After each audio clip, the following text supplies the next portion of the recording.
There you go. Better. Okay. How you doing? Good. How are you? I'm okay. And I am indeed wearing a hat. It's old school English hat. I know. I've never seen you wear a hat before. Like Dude, a hat, like not a baseball hat. Something different. I love these hats, but I struggle to find them. The ones I find here is shit. Really? Yeah, You need to come to England. That's where you can get a proper hat like that. I know. I think this is actually an English brand, if I'm not mistaken. What is this? Oh, Country Gentleman. Oh, lovely. Yeah, definitely English. Well, it does say made in China, so Shame. yeah. Nothing's made in England anymore. Nothing. How are you? Yeah, good. You know, still in lockdown essentially until the 4th of July. So there's that. Still not able to travel anywhere, which is obviously the worst thing that can ever happen to me. Yeah, everybody's been saying that. Like so many of my mates just jumping at the bit to get out. I do understand that it's like a problem in a world of problems. It's probably like quite a small issue, but I'm still allowed to be annoyed about it. Yeah, you see, most of my mates are backpackers. Exactly. You. So they're the budget travelers. So, and they're usually the young crowd. So, young crowd bitches the most. I can't go anywhere. The old people are just like, shut the fuck up, stay at home. It's not that bad at home. It's like, I want to be out. But then when you get out there and then you miss home, that's what you need to remember. That's what I always try and remember. Yes, but you're partial. You miss anything. Like, you were crying your eyes out before you got to Langkawi, saying you're gonna hate Langkawi. Yeah, that was the thing. Like every single time I left somewhere, I cried. Every single time. So I don't know why I couldn't learn. I was like, it'll be nice. The next place you go will be nice. It's like, it won't be as good as this place. And it always was. It always was. Yeah, that was pretty disheartening. Well, when your volunteer turned up crying. Crying, doesn't really want to be there. That is motivation for you. Not great. I was lying in bed that night thinking, I can always just go to the airport tomorrow and go back to Cambodia and restart my visa there. But then I gave it a shot and it was the best. And I had to be dragged out with a almost amputated leg. So there you go. I did read, for the people who are going to be watching or listening to this, Holly was a volunteer at my hostel also, and the amputated leg reference was you developed staph infection basically in your leg, right? Yeah, because we were sitting in the grass one night and I felt something bite me, and I knew it wasn't a snake because it didn't have like 2 holes, but I still don't know what it was. I think it was probably a spider, but it wasn't the bite that was the bad part. It was the fact that the leg got the infection. It might have been just something. I mean, also it could have just been a prick from something. You see, what I'm getting at is a spider also has 2 fangs, so there would have been 2 little dots from a spider also. I suppose so. Yeah.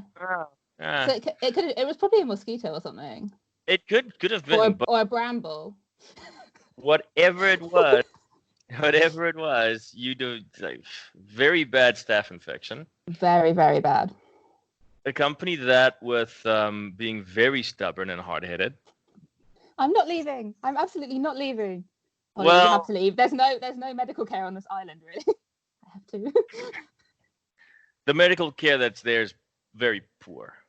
Yeah, because I remember when I went into that clinic and she was doing all the like regular checks on me, and she was like, say and I was like, She was like, where are your tonsils? I was like, well, I had a tonsillectomy when I was like 12, so I don't know. And she was like, but why don't you have them? She just couldn't grasp why I didn't have tonsils. And I was like, it was at that moment that I was like, am I in the best hands? Am I in the safest hands? But I still stayed for like another week or 2 weeks that I shouldn't have. And that was a public hospital in Malaysia. Yeah. Nobody that has the choice goes to a public hospital. They go to private hospitals. But you know why that is? It's because I come from England where we have the NHS, so it didn't occur to me that like you wouldn't be able to get good healthcare on the States. But that's extremely naive. I do understand that. Especially after the 20 times I've tried it. I did try and tell you, this is not the NHS. Yeah. Like, you need to go to a private fucking hospital. Your leg's going to be... So Yeah. you go to Kuala Lumpur, and you go This to is the another. worst part. Yeah. Yes, you go to another public fucking hospital.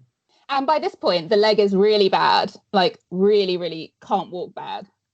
I still have the photos. I show it to people regularly. Oh, same. It's like I will dine out for the rest of my life on that story. I'm like, do you want to see something really gross? And I'm like, So yeah, at that point, and this is also the part that you didn't mention in your blog. I read the Langkawi blog thingy of yours. I hope so. I at least thought that I would have an honorary mention of being the leg saver, or not just the grumpy cunt that'll say it the way it is. It's true. Also true. But you went to another public hospital. Then you said to me, you're going to wait until you go to Thailand. And at that point, I flipped my shit. And I was like, you can lose your fucking leg. You can die. And then what Holly does is Holly phones me very upset, trying to tell me not to try and scare her. Yeah. And I was like, no, I'm not trying to fucking scare you. This is what's going to happen. Like below your skin, there's probably a big fucking crater. You could lose your leg. And at that point, only at that, where there's pus running down your fucking leg, only then do you decide to, okay, let's maybe listen to the guy that's been in Malaysia for, I don't know, years. Yeah. And maybe go to a private hospital. And then you step into the private hospital, the doctor gives you one look and goes, and what did he say? Well, they pulled the specialist in. It was a Sunday, so it was the day of rest in Malaysia. Like, they do not work on Sundays. And the nurse on duty took one look at it. She was like, I'm calling the specialist and you're going into surgery tonight. I was like, okay. I called my mum. I was like, and she didn't pick up. I was like, Mum, don't panic, but I'm just about to go in for emergency surgery. So I'll call you when I wake up. That is the voice message that every mum wants to hear. Oh yeah, on a Sunday evening. Yeah, that's exactly what she wanted. I'm really sure it really made her Sunday. Yeah. It was a very good hospital in the end, so no harm, no foul. I'm kind of struggling to hear you. Is your microphone just that far away from your... It's there. Do you want me to hold? Is that better? No, it's probably just my mic or something. Is it terrible? No, it's not terrible. I can always speak up a bit. But yeah, so that's an accurate account. Yes, it is. Your blog is a less than accurate account. Your blog skims over the surface, very much so. You know what? Not everyone needs to know like every single thing about that whole drama. Well, they fucking will now. I just knew that the leg was going to come up here because it is the most interesting thing about my travels, probably, I would say. Oh, no, that was my opening dialogue. That was like from the get-go. I was just like, no, I'm Straight gonna rag off. her. I'm gonna rag her on a leg. I'm gonna rag her on a fucking bullshit blog that she didn't write properly. Only painted me out. Excuse me, you said that I could tell everyone about my blog here, and within 5 seconds you're calling it my stupid bullshit blog. Lovely. Well, you are. Did you meet Tyler? No. The web developer? Okay. No. So you must have been there in different times.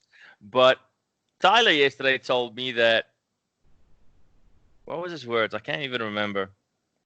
Basically, he just wanted to paint me out also as being this grumpy fuck at the hostel. And then you with your blog saying,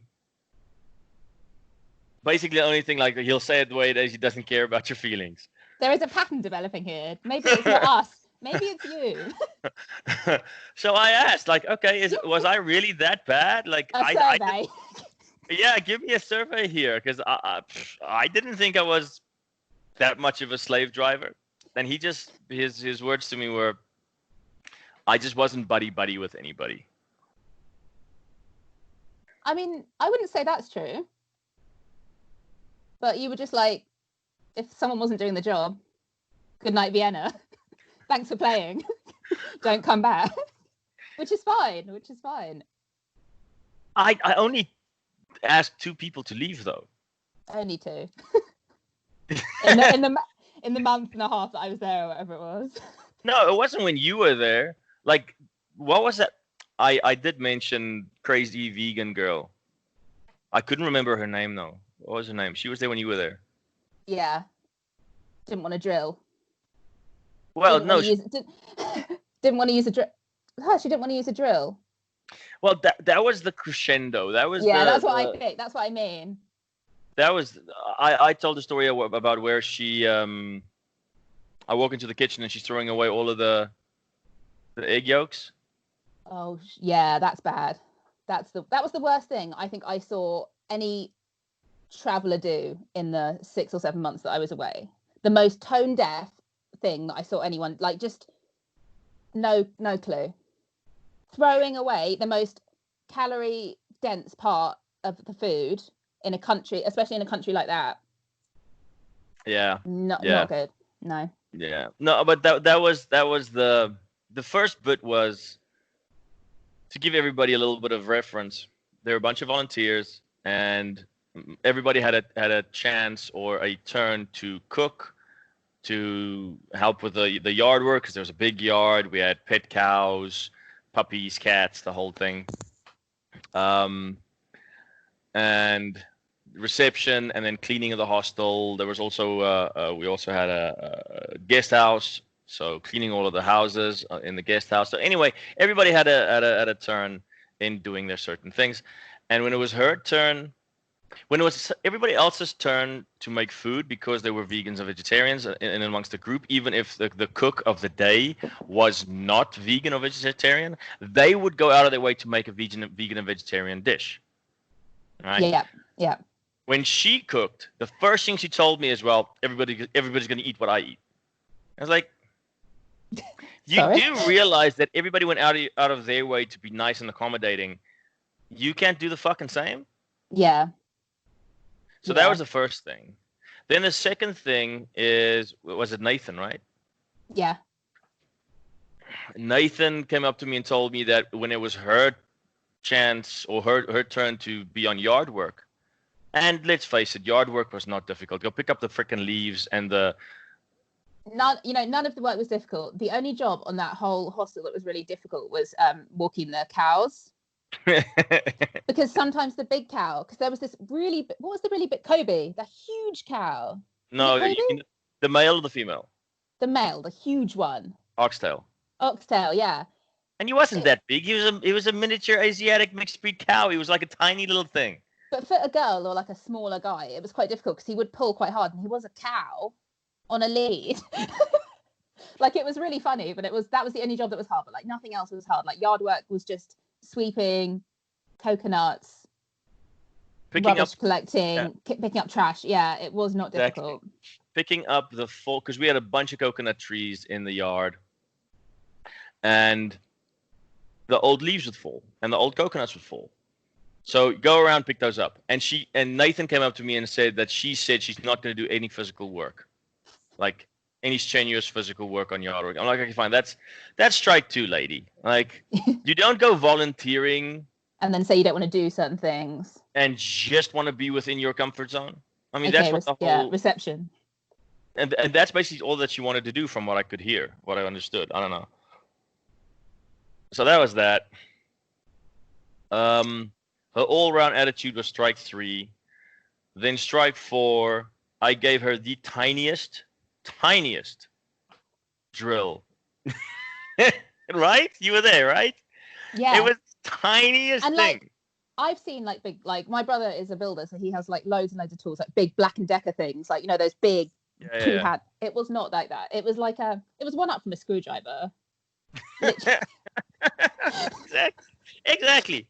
And she just looks at me and goes, "I'm not going to use a power tool." And I was like, "Well, in that case, I didn't even say that. I just said, in that case, pack your bags and go," because I wasn't even mean about it. I was just like, "Well, doll."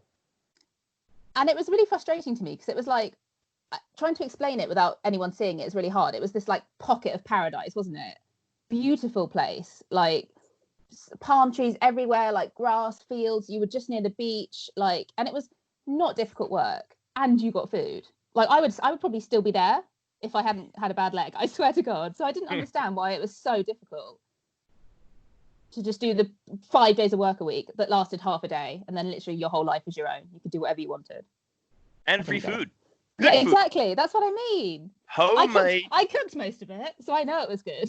Yeah, homemade good food. I would go out to the fresh food market, not even frozen veggies and that bullshit. No. It was like proper shit. Yeah, lovely. And then I have to deal with that kind of attitude from.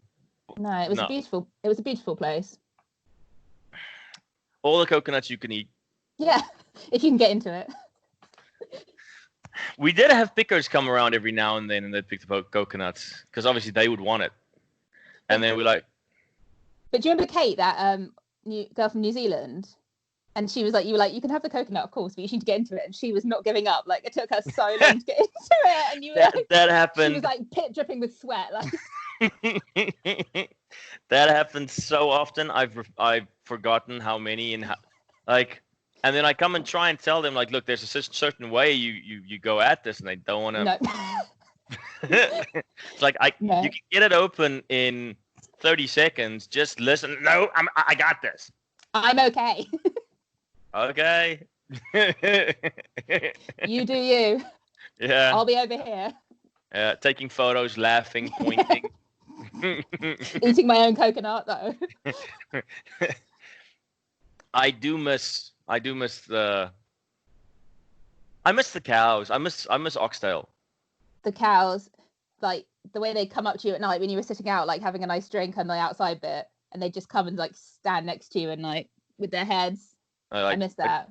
It's time for you to rub me now. Scratch my head. And you're like, okay, oxtail. There you go. Have a scratch. It was so nice. It was like I'd never been to a hostel like that had just roaming animals just everywhere. Yeah, it's unfortunate because I made a point of it to every day having people take them out to that little patch of, where they could feed, where they could walk and have some grub. And as soon as I left, that changed, and they would just tie them up to the palm trees inside. And I drove past once, and I could see that oxtail was just getting skinny, like just losing condition. Yeah. It's so sad. It is, but it's that fucking landlady. Yeah. Just like she doesn't give a shit. Do? Yeah, doesn't give a shit. Gets her money from taxpayers. Doesn't have to work. Is it still a hostel now? Do you know? No, closed down. Shame. You were there, and we were making good money. Like the hostel was always full every night. Yeah, it was a good little spot. We were turning away people like who were walking in. I was like, look, there's no beds tonight. You can come back tomorrow, but there's nothing tonight. Yeah. There's this place up the road. And as soon as I left, belly up. Yeah. It's because it had that USP thing that hostels need. Like it had something special about it. It wasn't just another like mass party hostel, or like somewhere boring and quiet. Yeah. Lovely. It's unfortunate because my business partner he's a spoiled little prick. Don't mince your words. Say how you really feel. He still owes me money for that. Oh, mate. Yeah, he still owes me money. That's terrible. He still hasn't paid me the last installment of my of the money he owes me. But it's okay. It's okay. I'm gonna wait until the podcast has. I mean, the podcast is gonna get big. We've got a hostel in Puerto Rico named Nomada Hostel. Great place. They're producing content for us. We've got Tyler the Traveler. He's a roaming web developer kind of guy, but he travels so much. Yeah. He's gonna make content for us. David from Angmo Hostel in Penang, Malaysia. He's gonna make content for us. And then I'm speaking to one more hostel in Australia. Okay, so cool. we're truly gonna be global. Like they're gonna speak to every kind of backpacker that there pretty much is. So we're gonna get big. And then as soon as we are big, I'm gonna shit on my business partner. I'm gonna go. Right. Oh yeah, you remember Adam? Yeah. You still owe me money, mate. I'm Yeah. coming. Everybody just flipping. Yeah. Anyway, Yeah. Good times. No, it's that's gonna. awesome. As soon as this bloody pandemic's over and people can actually go out and travel again. Yeah. Yeah. That was a bit of a because we were just literally on the cusp of starting to produce like content on I don't want to say big scale, but like okay, we're starting, and then boom, COVID-19. It's so frustrating. I feel like everyone I know was kind of saying to me, "Did you not just feel like things were starting to come together for you before this pandemic, and then it just completely, everything was going great. I was just planning everything like to go away again. I finally had enough money together, and then we wait." Yeah, it kind of sucks. It would have been the perfect. Well, now that everybody's stuck at home, everybody's jonesing for kind of travel stories and recommendations and planning their next trips and all that kind of stuff. So if we can squeeze out some content, it'll be a good kickstart. Yeah, that's true. And people will be ready for it. Exactly. Sure. Exactly. That would be good. But yeah, I just hope that the more I speak to people, somewhere along the line, there will be somebody that doesn't point me out to be this villainous. Maybe someone you've never met. Jeez. I never painted you to be a villain. I just said that you were honest, which is not a bad thing. Right? And then when you went to South Africa, you were like, oh my God, all these guys are just so honest and straightforward and like shoot from the hip. I love them. I'm going to marry a South African. So true. When I'm planning my next trip to South Africa, I'm sure you'll be very happy to know. And if anyone listening would like to hear all about how great South Africa is, I'd be happy to talk in more detail. Don't listen to this woman. Don't listen to this woman. Don't go to South Africa. You saw how many people killed and mugged in Cape Town? One killed. How many mugged? No, one mugged, and potentially, we don't know what happened afterwards. That's Probably great. saw more being mugged. But the only place I've ever been mugged is in my hometown in England. Oh, well, that's justification, isn't it? You've been in your hometown for how long? You were in Cape Town for how long? But you know what? I did write a blog about South Africa, if anyone wants to read it afterwards. And I did specify, I didn't say just go into South Africa exactly as you would another country. Go into South Africa with a completely different attitude than you would to anywhere else. Like, do go into South Africa with much more caution, and you can't just rock up anywhere by yourself. I did say that. But if you can go to South Africa, like the pockets of beauty that you see there, I've never been anywhere so beautiful, honestly. So South Africa has... You know this, obviously. South Africa has extremely beautiful places. It's very diverse from the East Coast to the West. East Coast is very lush and green. I mean, you've seen it. There's a lot of... Oh, well, you were down south. I was in, yeah. Yeah, I didn't go further. But East Coast, Durbanish, very lush, very green, a lot of rainfall. Almost, I mean, South Africa does have tropical rainforests in Knysna. If you go to the other side, it's completely arid desert. So in between, you have every stage of weather, going north to south, pretty much the same thing. It is an exceptionally beautiful country with great landscapes, but it's not worth putting your life at risk the way you do because the people are fucked. I will say, the things we saw in Cape Town, like some of it did really, really shock me. Like there's this street in Cape Town called Long Street, and it's literally just like pubs and bars and restaurants and stuff. And we went during the day and everything was great. Got a lovely tattoo, had some beers, everything was good. Went back at night. We saw, like I said, we saw people getting mugged. We saw someone pulled into a car. Like you wouldn't go there alone. Like I was there with like 5 guys and 3 girls, and I still didn't feel 100% like I should be there at night. But that's what I mean about just taking caution, like going to places with caution. Like don't go there at night alone. Says the woman that almost had a leg rot off. see, I've learned and grown from that experience. No, it's if you want to go and see Africa, go to a country like Mozambique. On the list. Mozambique is amazing, and there's not a fraction of the crime that there is in South Africa. Not a fraction. Go to Botswana. Botswana with the Okavango Delta is amazing. It shits on the Serengeti completely.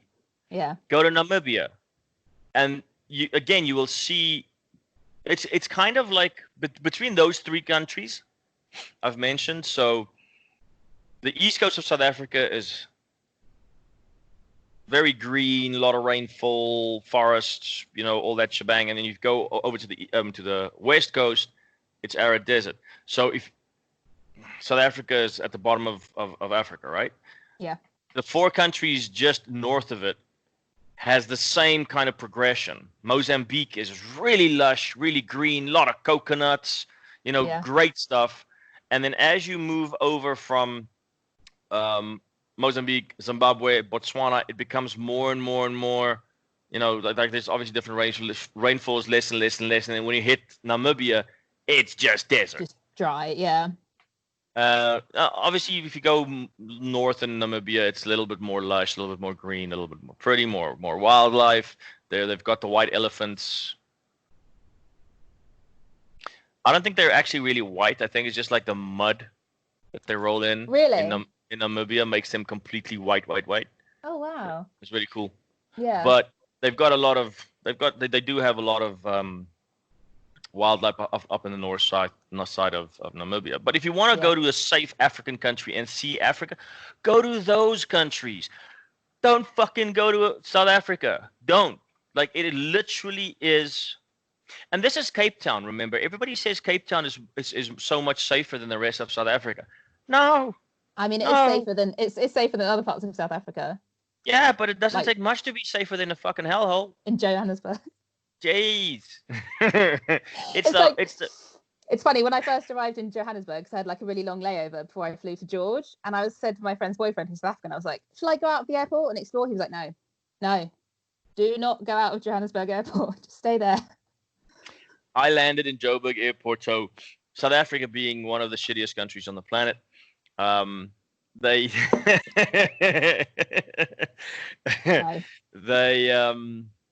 they don't renew your driver's license like other countries, or like some other countries at the embassy. I had to fly all the way back to South Africa just to renew my driver's license. That's ridiculous. Yeah, it was the most expensive driver's license ever. It was shit. Yeah. So I had to fly all the way back, land in Joburg. On my way out of the airport, I'm rent a car. I just get in the rent-a-car and I hear pop, pop, pop, pop, pop, pop. So there's a shooting. I'm driving out of the airport.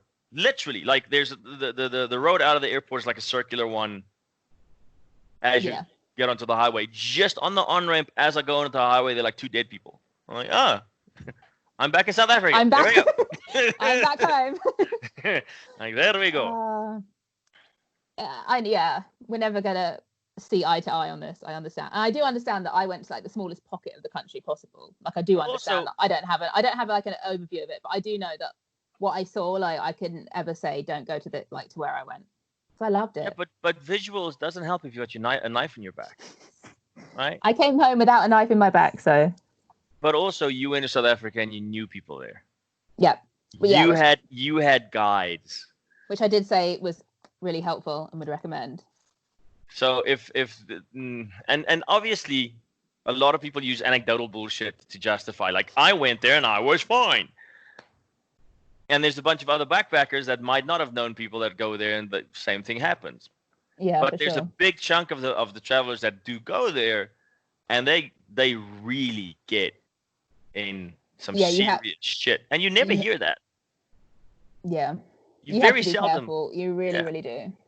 And like if you drive down a highway, you take one wrong turn, and it can be in the daylight.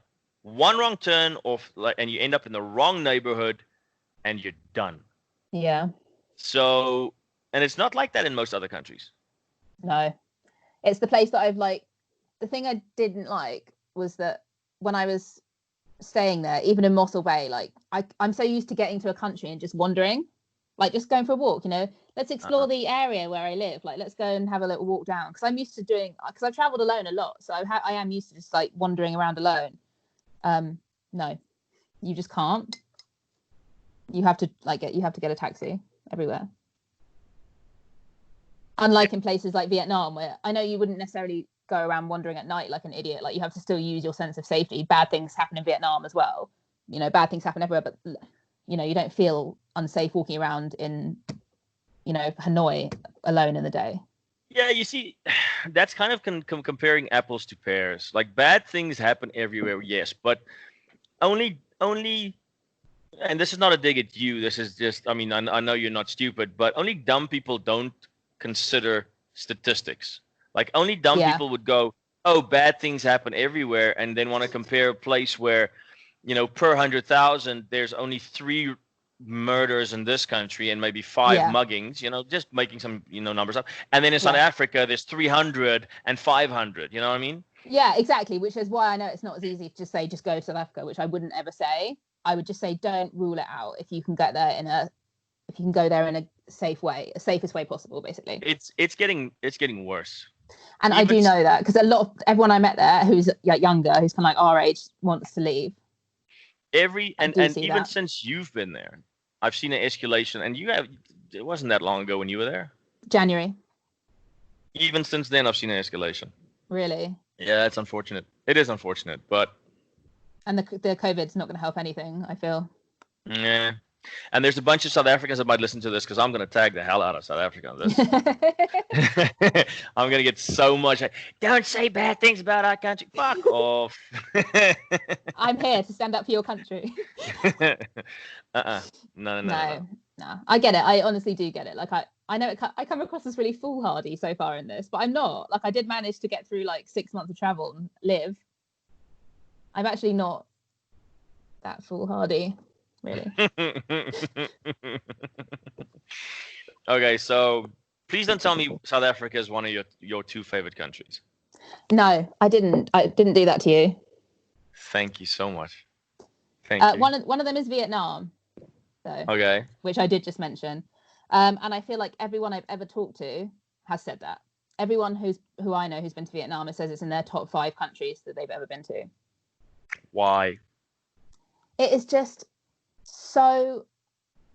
It's like a long country, so you can either start at the bottom and work your way up, or you can start at the top and work your way down. And that's what I did. I started at the top, and it's just, you get from day to day, you saw everything. So like, one day I'd be in a beautiful beach, the next I'd be in like a really bustling city, the next you'd be in like rice paddies and beautiful fields and rainforests. Like, it has everything.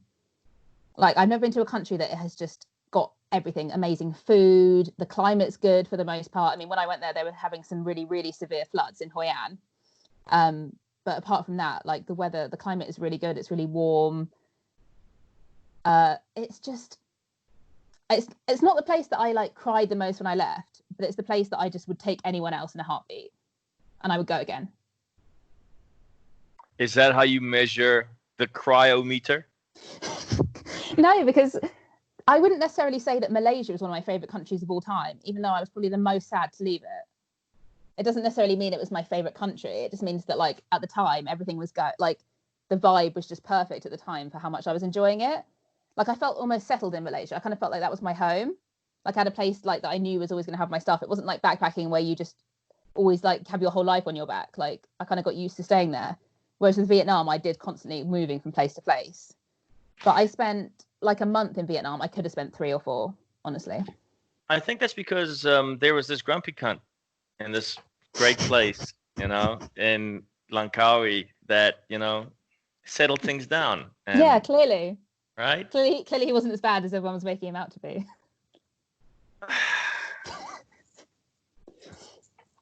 If I was really that bad, you know how many people I still have in contact that was from volunteering? Quite a fair bunch. Yeah. People do get it, you know? Some people get it. And if I was such a fucking douche pool to everybody, that wouldn't have happened. No, that's true. That is absolutely true. I'll give you Why that. do I feel the need to defend myself all of a sudden? Because it's a second guest in a row that just like, yeah. You don't need to. Some people didn't like you. I'm like, yeah, What was Some that? people don't like to get over it. It's fine. Yeah, yeah. I mean, everybody else there had their they were there on holiday. Pretty much, they're traveling. Yeah, yeah. You come to volunteer, but their focus is more on going to the rain, the waterfalls, going to the beaches, you Yeah. know. Whereas I have my work hat on. This is my business. I need to make sure things run right, and like so that's kind of always what I attribute it to, and the fact that might be slightly overly honest. You know what I always think. You know what I always think of though. I think of that night where you so didn't see the funny side of this was where I was working on reception with Kate, and we thought it really funny to change every single name of a guest member on the spreadsheet to the names of the animals that lived at the hostel. And you just didn't.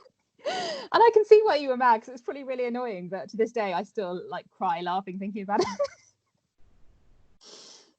Yeah, that was the kind of people you had working for you. Yes, every single guest, some animal. Oxtail, Cassie. And then people wonder why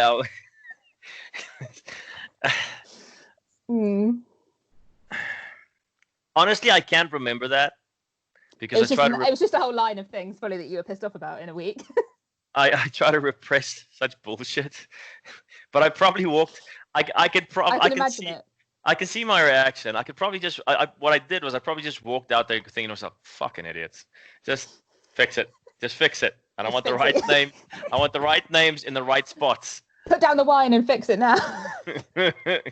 Yes.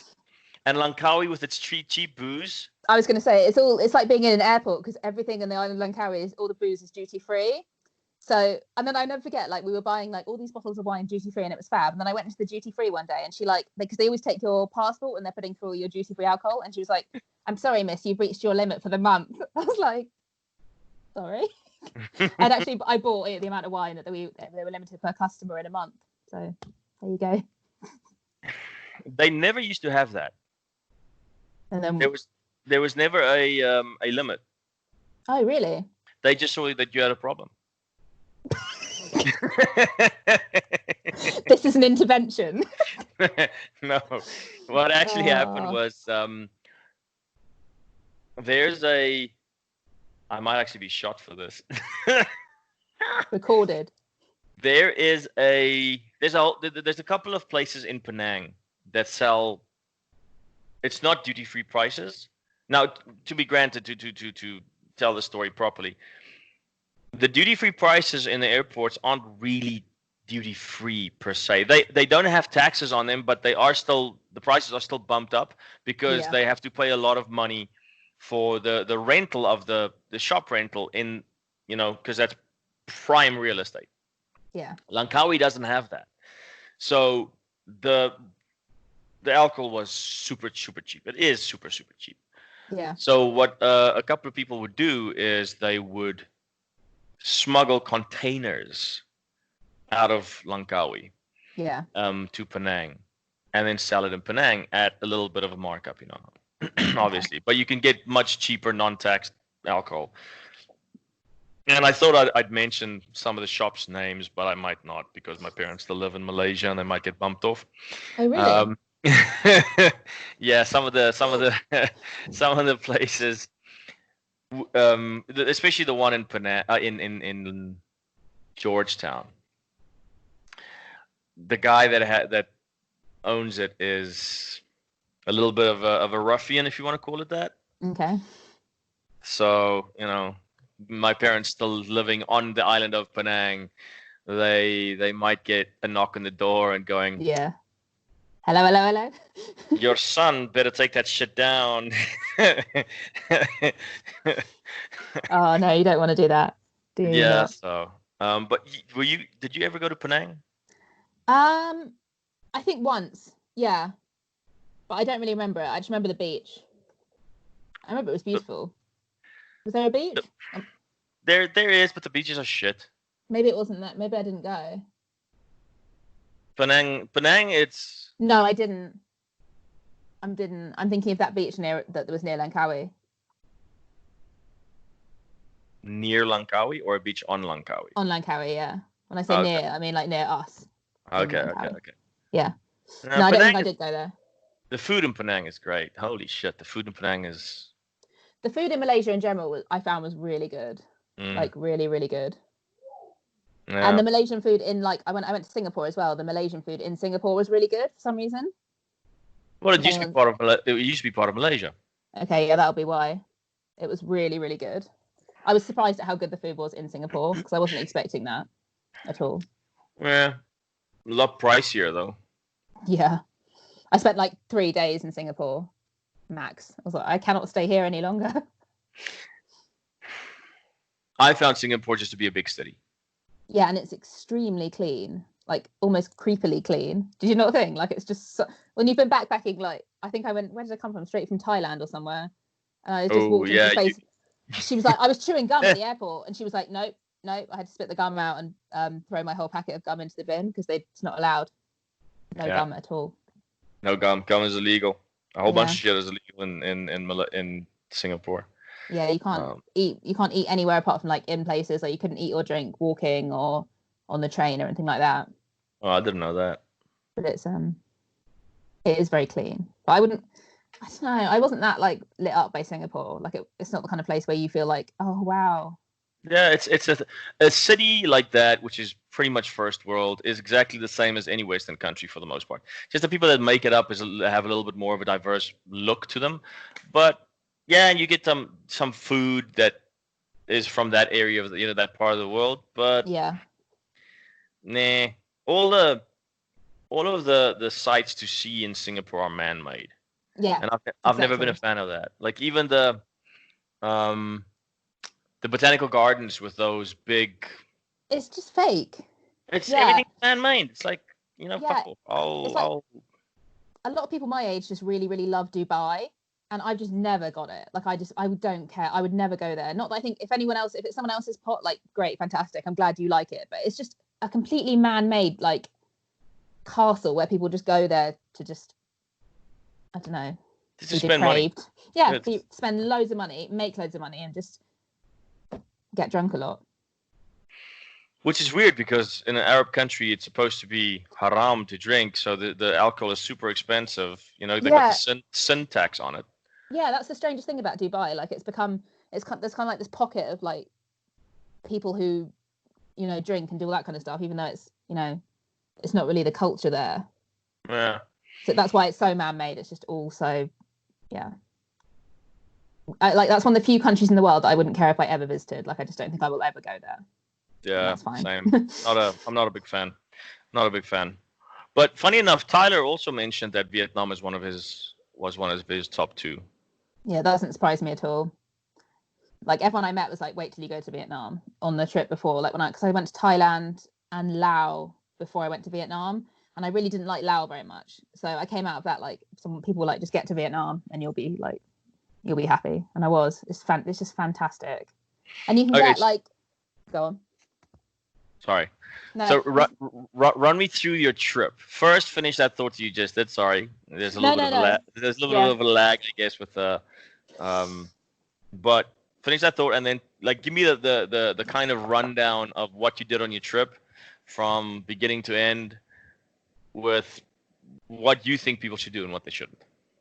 Okay, so basically, like I said earlier, because it's a really long country, you can either go from south to north or north to south, the other way. And you can get a really, really, or you could a couple of years ago, you can get a really cheap bus ticket. So I think it was the equivalent of like £50, but it lasted you like a whole month, and you could get all the way from the top of the country to the bottom, which I think is absolutely insane for £50 to be able to do the whole length of the country. And it wasn't just like buses; it was like buses with those like beds, and it wasn't the most comfortable thing in the world. Like it was for any like man that was taller than like 5'6", it was agony because you would see them like all like hunched up. But it honestly was amazing because the bus ticket was really flexible. You only need to go to like any city in Vietnam. You can find like the bus station, and they'll just book it for you like a day or two in advance. So as long as you have the flexi ticket, you can book it for literally any time, which is why I think it was so perfect for someone who's backpacking, because you can just either spend however much time you want in one city or one place as you like. Like there were some places that I really loved that I stayed for like a few days, and there was places that I really didn't like that much that I just left straight away. And the best thing is there are just so many dots of places all the way down that you can go to in between. You can skip places or you can go to every single one of them. As long as you're on your visa, it doesn't really matter. So where do you get one of these tickets? Is it like specific company or what? Any hostel will do Oh. it for you. So I think I probably could have got it even cheaper, but basically I just booked it with this hostel, so they were probably taking a cut anyway. So, but I just thought it was so much easier that I could just go and book it. I got there, I booked it, and it was just ready to go. But I think pretty much any of those little travel agents that you find everywhere in Asia, you could just book one, the top to bottom or bottom to top bus tour. Yeah, and it was just so easy. And I found those buses really convenient because they often went at night. So even if it was a long bus trip, if you're going at night, so you kind of didn't waste any travel time. Like there's nothing worse than like a full travel day when you're on a visa. You waste a whole day getting from A to B. When on this, you can just get on the bus at like 10 o'clock at night. You get in somewhere at like 4 or 5 in the morning. Fab. Winner. All right, your favorite place in Vietnam? So I'm actually just looking at my blog from it because it was obviously quite a long time ago. So I was trying to think about the place that I really, really loved. And the initial place that I went to was Hanoi. And that was the first place that I landed in Vietnam. And I've never landed somewhere that was just immediately so friendly for a start. Because basically I got there in the morning, like I got there late at night. I checked into my hostel. And then the next morning I woke up and I just obviously went out to explore. And it's the wildest place, Hanoi. Like it's one of those like really ridiculously busy, bustling cities where you only ever seem to find it, I think, in Asia, where you walk out and there are like motorbikes with like a whole family on them, like mum, dad, a newborn's like sat at the front. Then there's like probably like chickens in the back or something, and they're just like mopeds are just swoon by. And then there's people selling things like all the way out to the road, like buckets of like live frogs and like chickens, and just it's just crazy. Like it's just one of those really interesting places, and you can just walk along and just see just everything. But then in Hanoi, if you walk just a little way out of this like bustling city, you end up in this like really beautiful big green park. And I thought that was just amazing, like just the fact that you can be in this really crazy city and then just be in this park. And I bumped into these girls and they were like, oh hi, we just heard you speaking English, like can we hang out with you and practice our English?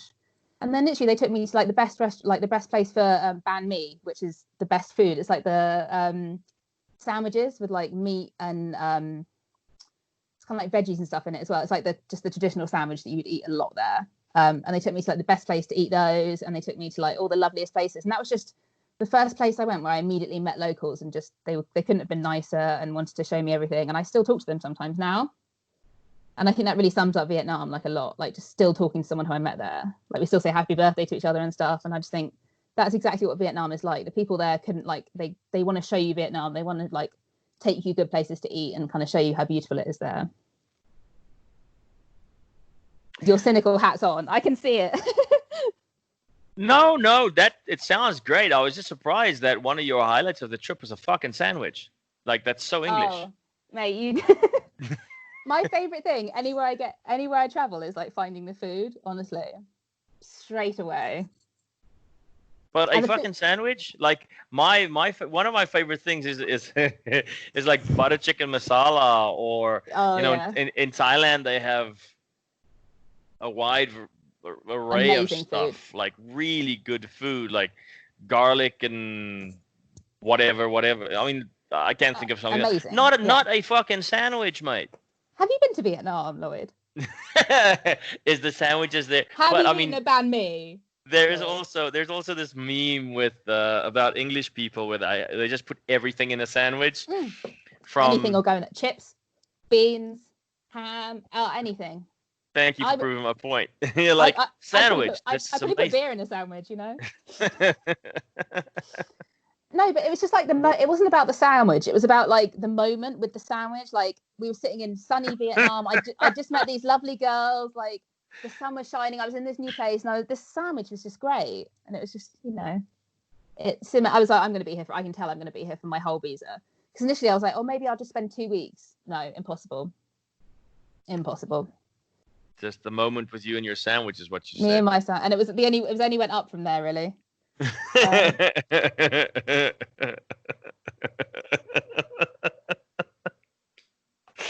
Okay. That's good. It's lovely to see a moment between a girl and her sandwich. People listening will relate. I swear, anyone who's been to Vietnam and eaten the banh mi will be like, I'm with her. I'm with Holly on this one. Okay. Yeah. All right. So so after the sandwich, I did spend quite a long time in Hanoi, because it's one of those cities where you can easily spend like quite a few days there, because it's just such an easy like wandering city. You know, you can just wander, you can see the sights, you can just chill, eat a sandwich every day if you want to. But after that, I did go to Halong Bay. Yeah. Which I feel like is on everyone's list for Vietnam, because it's like it's like a bay, but there's just so many different, like, it's huge. So you can book a boat trip there. And again, I booked it from the hostel. And I think it takes you on like a 3-day trip. So you just take some of your stuff with you, and just they like take you into the bay, and then you can go and like jump in the sea in the middle, and just the bay in the middle, and just sort of swim around with the fish and just enjoy the view and jump off the top of the boat and stuff like that. You can either take like the chilled boats, or you can take the like big booze cruise boats with all the alcohol and the music and stuff. And then they just drive you to like little huts on the side of the water where you can just stay, and then you do like kayaking and hikes. Like we hiked up to the highest point and saw like beautiful views. So I think that's a 100% must do if you're in Vietnam. Like, don't miss Halong Bay for sure. And everyone I know said that as well, because it's just the most beautiful part, and it's very like chilled, especially after being in a city like Hanoi. It's just beautiful. Okay. Really nice. Trying to think, because after that, and I'm looking at it right now, and it was Sapa that I went to, which is where like all the rice fields and all the rice paddies and stuff are. And honestly, when I booked this trip to Sapa, I booked the boat, the bus, and people said to me like, bring warm clothes because it gets really cold, because it's like really, really high up where all the rice fields and stuff are. I was like, I've been like sweating the whole time. It's like the hottest place I've ever been in Vietnam. I was like, there's no way I'm going to need a jacket. And they were like, seriously, bring a jacket. Honestly, it was the coldest place. Like, it was the coldest I've ever been was there, because the temperature just absolutely drops at night. And we were just staying on the floor of this like old Vietnamese lady's house, like in the attic. And I was just lying there, absolutely freezing. And this huge cockroach walked past me, and I was so cold, I didn't even care. I was looking at this cockroach, and I was like, I don't even care if it crawls on my face. I'm that cold.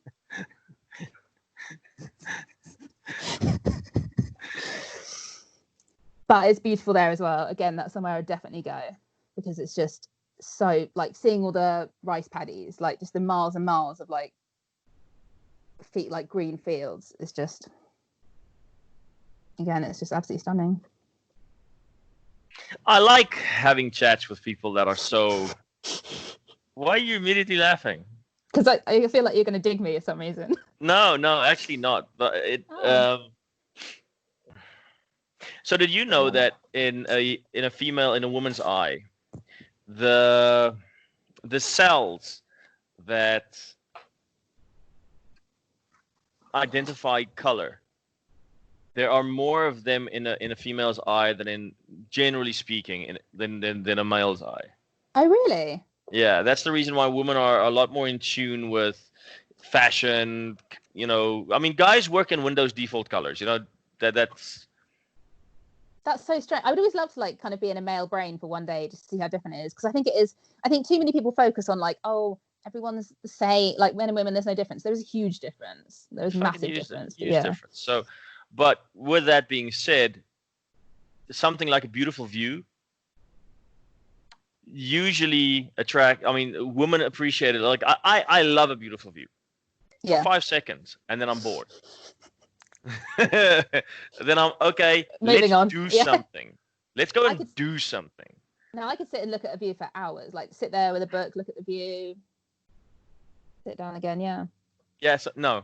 So that's why I'm saying, like, I actually enjoy having a chat with people that are so completely focused on, like you said, like, it's beautiful. These rice paddies are beautiful, and I would go there to like, oh, okay, fine. I heard it's beautiful. Yeah, that's pretty. What now? I'm bored. Yeah. You know? Yeah, for sure. For sure. I love it. Yeah. No, yeah. But I mean, that's why I try and speak to as many different people as possible. Like, yeah, for sure. Get a different outlook. The next place that I was going to talk about, just looking at it on my iPad, was Phong Nha, which I feel like a lot of people, that was one of the places that most people have told me that I can't miss in Vietnam. Even though I think it's one of those places, you know, Pai in Vietnam, not in Vietnam, in Thailand. It's one of those places that people just rave about a lot. Yeah. Like, oh, you have to go to Pai. And even though I wasn't that enamored by Pai when I went there, I was like, okay, well, I'll go to Phong Nha, because so many people have told me that Phong Nha is amazing. And that actually is. And I kind of feel like that has a bit of more for both kinds of people who like to look at things and people who like to do things. Because in Phong Na, there's a lot of caving because there's just so many caves. So we went like caving at night. So we went through like all the caves when it was completely pitch black. And that's really, really cool. Like that was one of the scariest things I did when I was away, but it was one of the things that I still remember the most. Like a lot of things kind of fade from view when you went traveling a couple of years ago, but I still think about like that caving at night and how scary it was, but how cool it was. Like just mad. And See, that's something that I would do. Yeah, that's what I mean. That's why I thought of it, because I was like, yeah, that's something that not only can you go and see like beautiful kind of caves and, you know, water and all that kind of stuff, but there's a lot of things to do there. And there's a lot of, it's one of those places that you have to be on a moped to kind of see the best of, which I always really enjoyed in Vietnam. Like just like driving around like along dirt paths, and you'd find a nice little kind of like place to eat. Like there's a place to eat in Phong Na, which I didn't actually do this, but I would have done, where you go and you pick a chicken and you kill it yourself and you eat it. So it's not for everyone, but I think that's really cool. And I would have done that if I wasn't with people who didn't want to kill chickens. Just because I think that's kind of like an experience, isn't it? Like actually killing I would just want to put a video, like a camera crew there, to see people's actual reactions. Like I wouldn't be really into like the killing chickens. I would just, because I'm sorry, let's face it. And first off, you lost all of the vegans and vegetarians right there. My bad. Not saying that I would like really want to kill a chicken, but I think there's something about like being able to do it. Just like if you eat meat, I kind of think that you should face up to the fact that you eat meat. Like that's where your food comes from, and if you do eat it, maybe you should learn. Yeah, no, true. I completely agree with that sentiment. But a chicken really does run around a little bit after you chopped his head off. I know, because the nerves, don't they, on the spine go really, really low. So if you don't cut it in the right place, I know this because we have chickens at home, and one of our cockerels was really, really old, and my dad had to, you know, say goodnight Vienna, but he didn't do it properly, so it was still running around. It was really traumatic, actually. What was his name? The cockerel? Yeah. Frankel. And he's like, oh, look at Frankel. Oh. Yeah. Running around without his head. Literally headless chicken. But yeah, it's just kind of things like that, you know. There's like a bit of interesting. Yeah. I do find it interesting though how, and really interesting. Like people want to be vegetarian, vegan. I don't mind. I mean, yeah.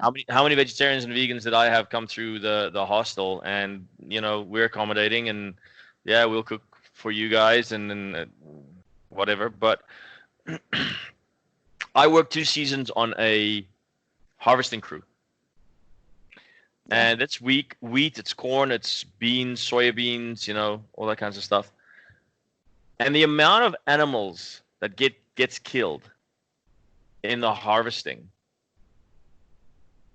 process is insane. Yeah. Insane. Little bunny rabbits. Yeah. The whole fucking shebang. Because, I mean, beans for the most part is a very low growing crop. Yeah. So you have these big combines with their big 30, 40 foot headers. And they have to really get their blades that cut the crop very low to the ground. Which means that whole header. So John Deere's got a what they call a flex head. Okay. So you literally almost rest the whole header, which weighs 2 tons, whatever, 3 tons. Yeah. On the ground, and then it follows the contour of the ground. So if there's a little bit of a bump on the ground, the flex head flexes, hence the name. Yeah. So there's a bunch of bunnies always a bunch of rabbits in these crops trying to hide from the predators, you know, like the hawks and whatever. And you come over with that combine, that literally, the weight of the combine is flush on the ground. It's got like little scoops, and these bunnies are trying to hide. Oh, and yeah. They just go, it's rough. It's shit. Yeah, I think that's just one example. So, and that's with most crops. So beans, it doesn't matter what kind of beans, but they're low growing crop. And then wheat, You don't have to cut that low, but there's still a whole bunch of animals getting killed, run over by the combines, like the blades. Sometimes the worst. I hate killing animals. I love animals. I mean, Yeah. you took a photo and made a joke with me with a caption Dr. fucking Doolittle, because me and Oxtail the cow and Kobe and all the puppies and cats and shit around me, and you Yeah, know, exactly. I love animals. But with the blades of the header, there's been I didn't do this, luckily, because I think I would have stopped. That would have been the end of my harvesting season if that would have happened to me. But Really? the deer hide their fawns. Oh no. Yeah, yeah, and that Oh happens god. every season, every year. But because people are so disattached, so they think that they're bred, or they're, whether you're vegetarian, whether you're vegan, or whether you're meat eater, you are a consumer. Yeah, exactly. You are a consumer. And So nothing is cruelty free. nothing. That's the thing. Nothing. That's the problem. I mean, you can do less harm. I do completely get, like, that's where a lot of vegetarians and vegans are coming from, but nothing is completely harm-free. The only reason you think, or they think they are doing less harm, is because they don't know the reality of harvesting. Yeah. They don't know the reality of. Did you know avocado? Most avocados aren't vegan. Like, if you eat avocado is not vegan anymore. Wait, how come? Because with spraying insecticide over the crops, they've killed so many of the bees. You've probably heard the push to save the bees, save the bees. Yeah. So bees pollinate the plants, the whatever we eat, our crops, and so they are farmed bees now, because wild bees are so scarce because of all the spraying and the dying out. There's no farmed bees that they use to pollinize crops like avocado, walnuts, apples, citrus. So there's That's so interesting. Yeah, there's an element of farmed animals producing all of these things that the vegans and vegetarians eat. So yes, they a very good analysis that I kind of use, what I equated to. There's a video online of a girl that she went hiking, and she picked up a tortoise. Not a turtle, a tortoise. Different, yeah.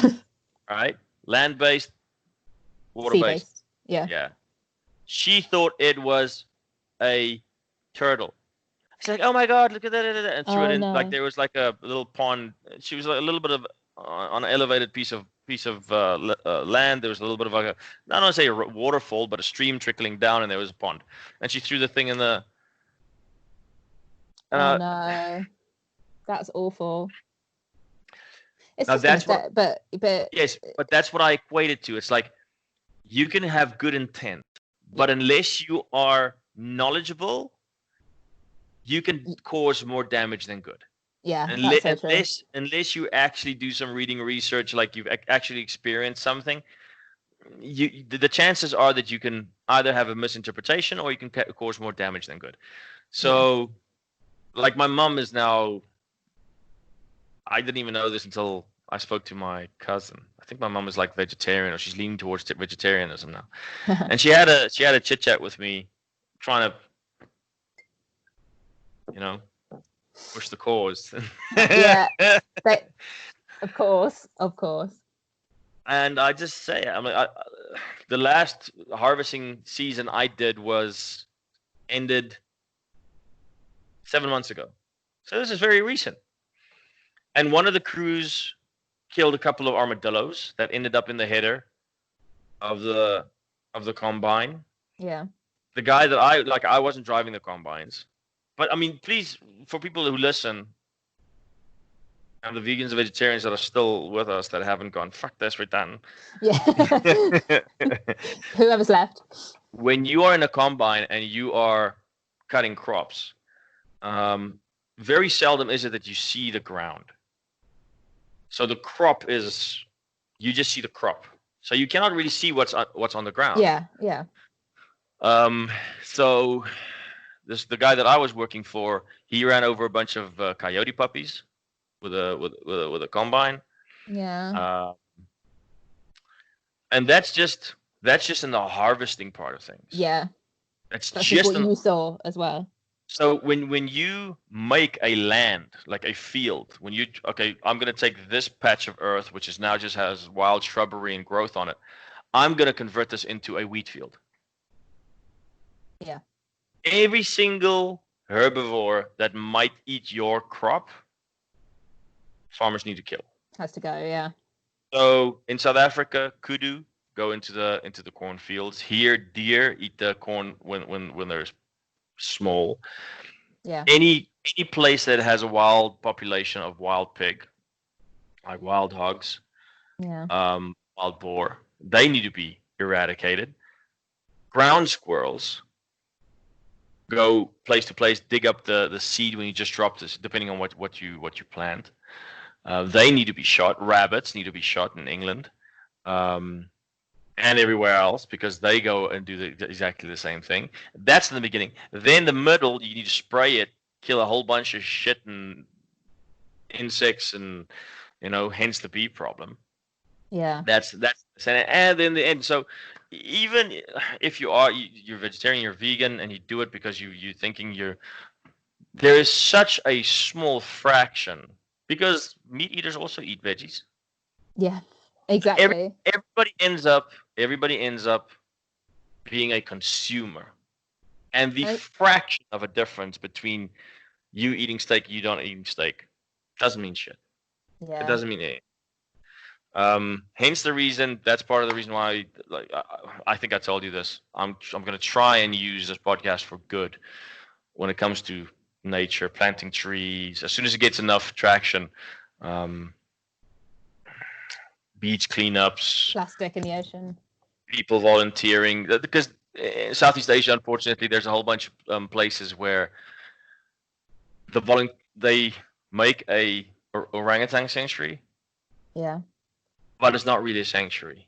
They just found that travelers would pay money to say it's, Yeah, and you have to be that's why you have to be so careful, like when you are doing things and like anywhere when you're backpacking, because you need to check that it's actually doing like good, and they're not just it's not just trying to make a buck, a quick buck out of you. Yeah. So I want to work with Sure. as many hostels as I can from different places in the world. And if there's a specific hostel in a specific place that they're organizing a beach cleanup, I would say, hey guys, if you're in this area, there's a hostel that would like doing some good. There's a beach cleanup going on, this and this and this. There's a actual legit place for volunteering.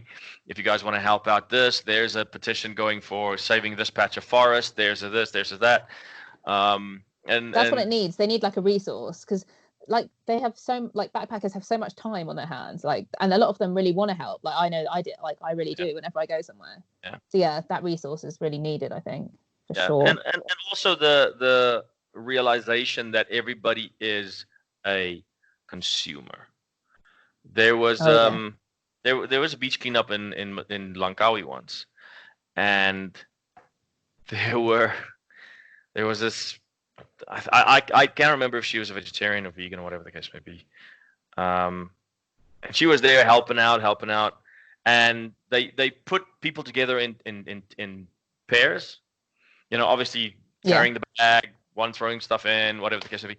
And she found out that just in normal discussion, the guy that she was paired up with wasn't a vegan or vegetarian, and she threw her fucking toys and walked off.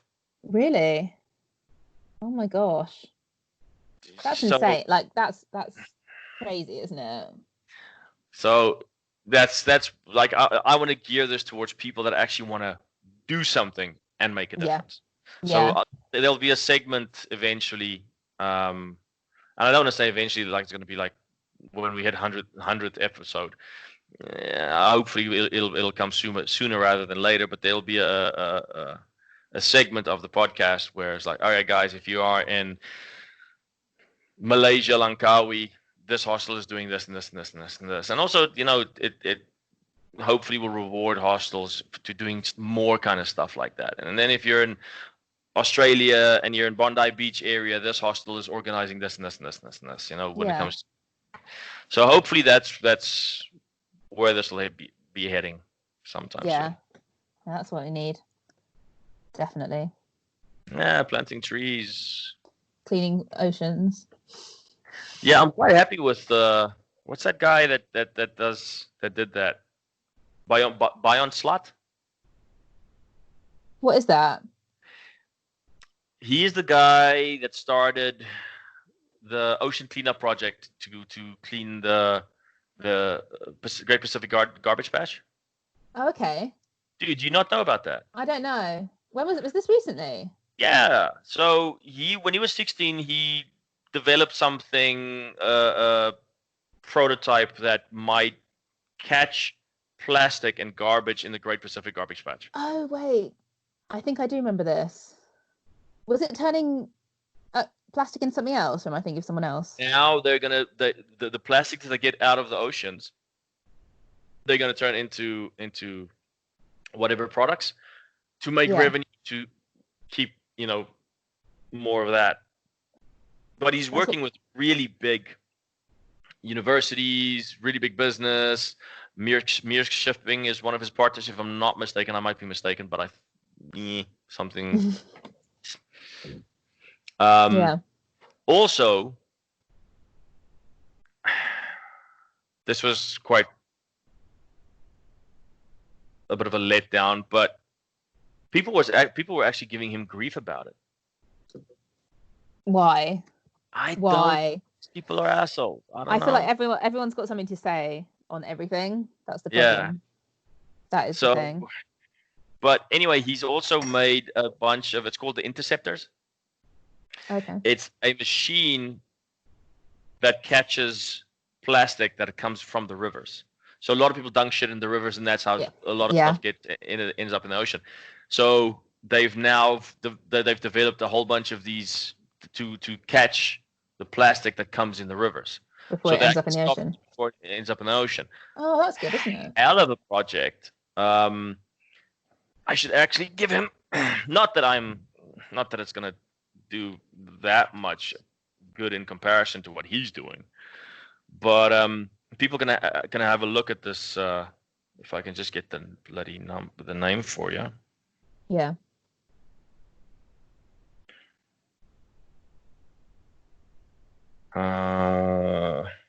The Ocean Cleanup.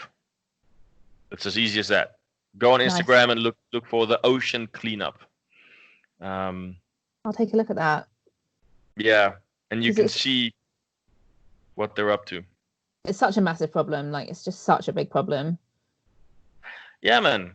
Like, and a lot of it does start with just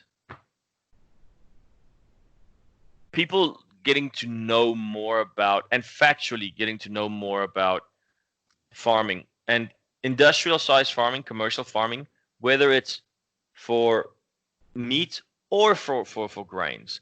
Both of them are equally as bad. Yeah, both cause a lot of harm. Both cause a lot of harm. But people don't want to hear that.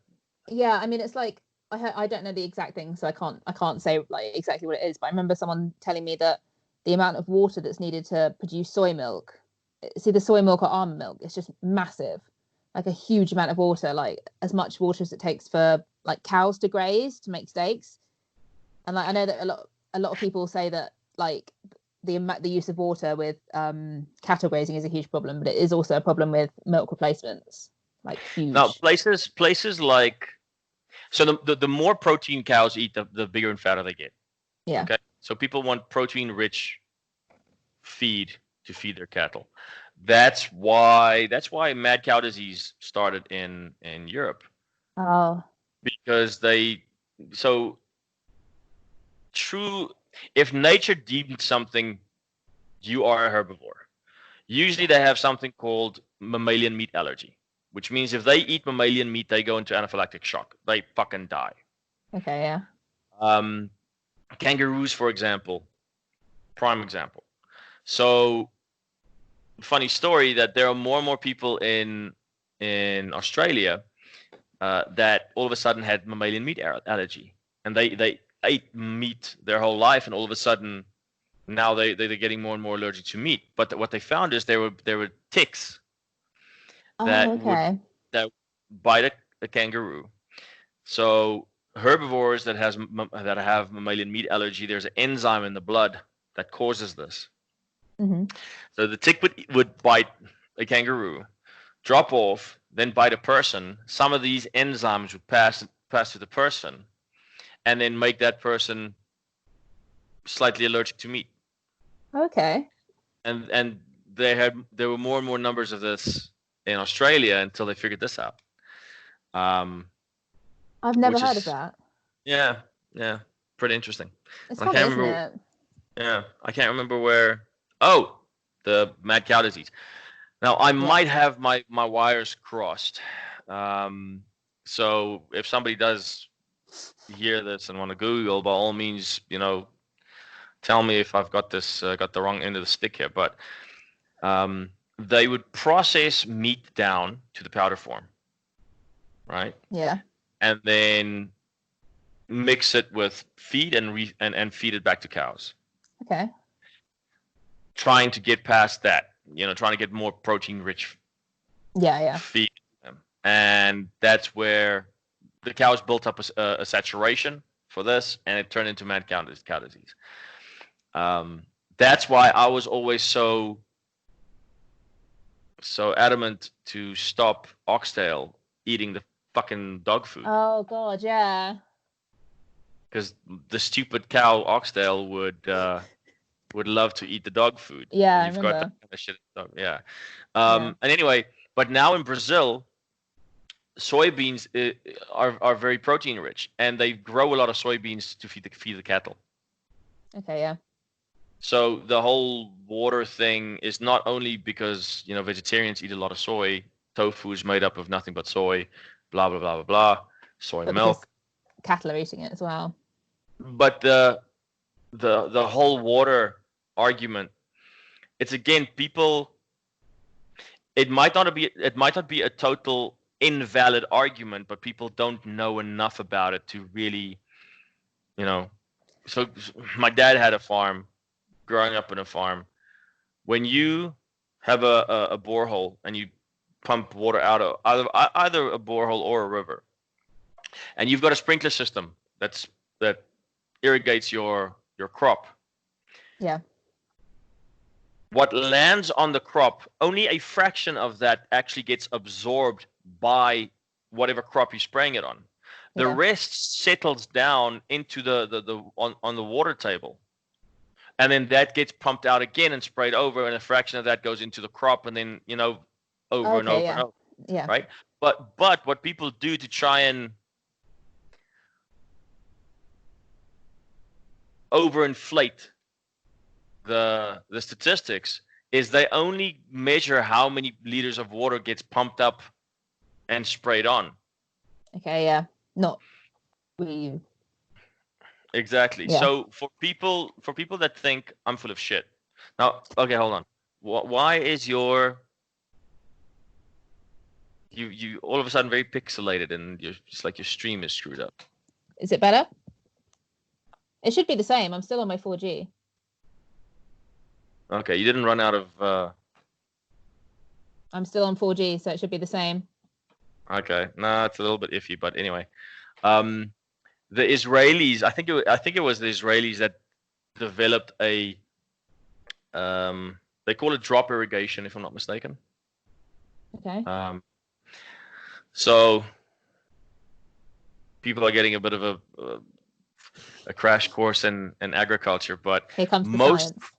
Most crops have to be planted a specific space in between each plant. Yeah. Otherwise, they smother each other, and you don't get good growth. So there has to be a specific spacing, and your planters can be set to specific spacing depending on the crop that you plant. But you can buy an irrigation system that has specific spacing into it, and there's a water nipple that drops just literally droplets of water. Okay. So if you have a limited amount of water supply, that is the the kind of irrigation system that they use, which is a very very simple layman's terms, but it proves what I say about the whole. There's a lot of excess water that you spray on, and your crop only absorbs a Just a fraction little of it. bit, yeah. Yeah, so they've developed this system to negate that, to only drop what the plant needs. Okay. And again, you can go and Google this if you think I'm full of shit. No, yeah. Not so you much per better. se, but like Yeah. in the And realm. in the zone. I mean, I think it all comes down to like nuance. A lot of people like just completely can't see any nuance in arguments. Like the whole world is just not as simple as saying like this is good and this is bad. Like don't eat this and don't do that. Have a look into it. Nuance. Yeah. That's all you need. Even if you say have a look into it, I think people find it difficult to actually get to that kind of information because Yeah, I agree. You've got the pro and you got the con camp, and they are just screaming at each other instead of actually showing instead of having somebody relatively neutral going, yeah, we're all consumers. Yeah, we're all putting a dent in this planet. Like, yeah, there's a lot of people on this planet as well. There's huge population. Like, commercial animal farming is terrible when it comes to how they treat the animals, because it's just treated as a commodity. Yeah, absolutely disgusting, terrible. And then vice versa, commercial crop growth, it's just not as visible, but they kill just as much, if not more. So but people don't want to hear it. They want to sit in a coffee shop, they want to think that they're better than somebody, yeah, virtue signaling, instead of going, no, stop it, everybody can do some good. Yeah, 100%. Yeah, but anyway, how did we end up in that? I don't know. Ended up in another rabbit hole, I swear. I don't even know where that came from. Oh, the chickens. Oh, the chicken. The chicken, and you wanted to kill a chicken. I didn't want to kill a chicken. I just thought it would be quite interesting to kind of. It was just quite an interesting place, basically, and it's quite a famous place. I think it's called like. Oh my gosh, what's it called? It's got a funny name. Hang on. And it's got you like feed ducks and stuff. Oh, it's called the Pub with Cold Beer in Phong Na. The pub with cold beer and killing chickens. Yeah, and killing chickens. I don't think they advertise that as much because I don't think that's as big a selling point to tourists. Wow. But yeah, no, that's a fantastic place. Like Phong Na, would highly recommend, because there's a bit of everything. There's something for thrill seekers. There's something for people who like views. Something for people who want to, kill a chicken. If that's a bit of you. That was a hell of a rabbit hole that I just went down. Really, yeah, it really was.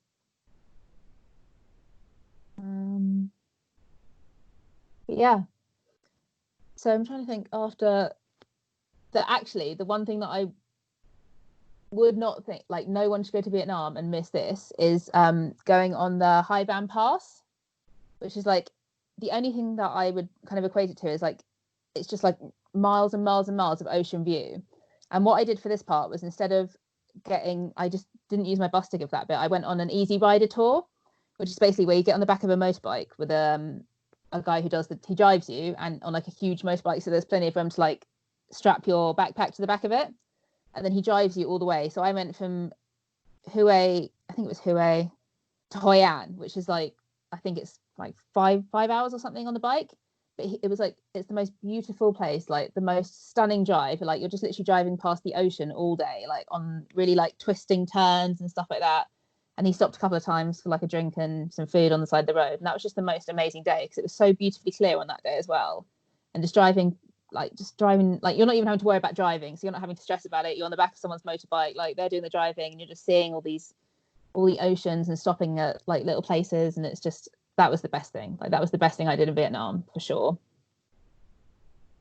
Holding on to some hunky guy on a motorbike. A lovely hunky Vietnamese man called, I love that guy as well. And he actually, it was funny because he recommended me a hostel that I stayed in Ho Chi Minh City, and it was a fantastic hostel as well. So again, it was just like people could just recommend you to go places that just I would never have stayed there otherwise, but it was actually amazing. So yeah, and it was just like a day of traveling, but it was also like a day of seeing things. Like he took me to like waterfalls and stuff like that as well, and it was called an Easy Rider tour. Like I'm assuming they still do them. You just get on the back of the motorbike, strap your bag on, and you're away. And it's just all sea, like just I can't explain like how just stunning, just absolutely stunning. Okay. All right. What's next?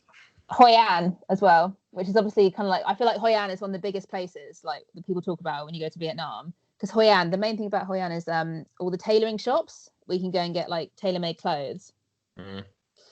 100% recommend, but it's insane when you go to Hoi An. Like when I went there, I don't think I quite experienced it as other people do because it was so flooded. They'd had like seriously severe rains. It wasn't even like the rainy season, but they just had like freak floods there.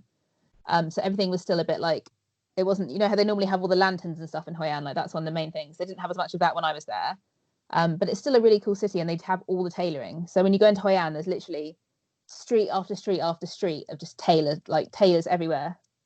So you kind of have to, what I did was I spoke to some people I knew who'd been to Vietnam before me and kind of got some recommendations for tailors because you just don't know otherwise. And the tailor that I ended up going to did say that there are a lot there that aren't doing things like the right way. They just kind of pitch up and are charging to not make clothes like the right way. Whereas if you can find the right place, you can get like amazingly tailored clothes for just such a good price. And they can even, if you want to order a lot of stuff, you can all get it shipped home as well. Like they'll just ship a lot of stuff home for you and they keep your measurements for like 5 years or something. So if you go back there, they can just have stuff made for you and you can just pick it up. Yeah. I actually want to do that, but I don't know when I'm going to be in Asia again. I feel like that's something that everyone would want to do. Like everyone should do. It's just so cool. Like I got this amazing like dress made, and they could just do everything for you. Like you pick the material, you pick the pattern. You say you want pockets, like she'll do pockets for you. And any girls listening will understand what I mean about the pockets because it's a really important thing that never gets added to girls' clothes. Pockets. So. For the feminine hygiene products, I would assume. Shut up. Honestly, it's a thing. The amount of women's clothes, like the other day I bought a pair of jeans, I put my hand in the pocket and it was a fake pocket. Can you believe that? Would it, like, honestly, would they ever put a fake pocket on a man's jean? They would never. Oh no, because men don't carry around like handbags. Women probably wouldn't if we had real pockets on our clothes.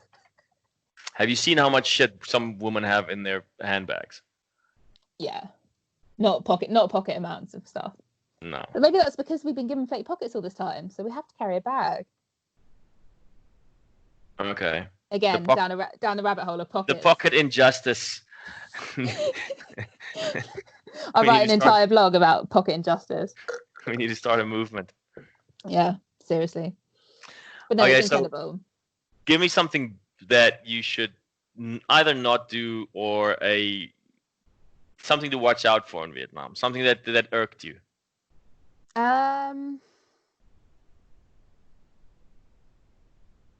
I would completely miss Nha Trang.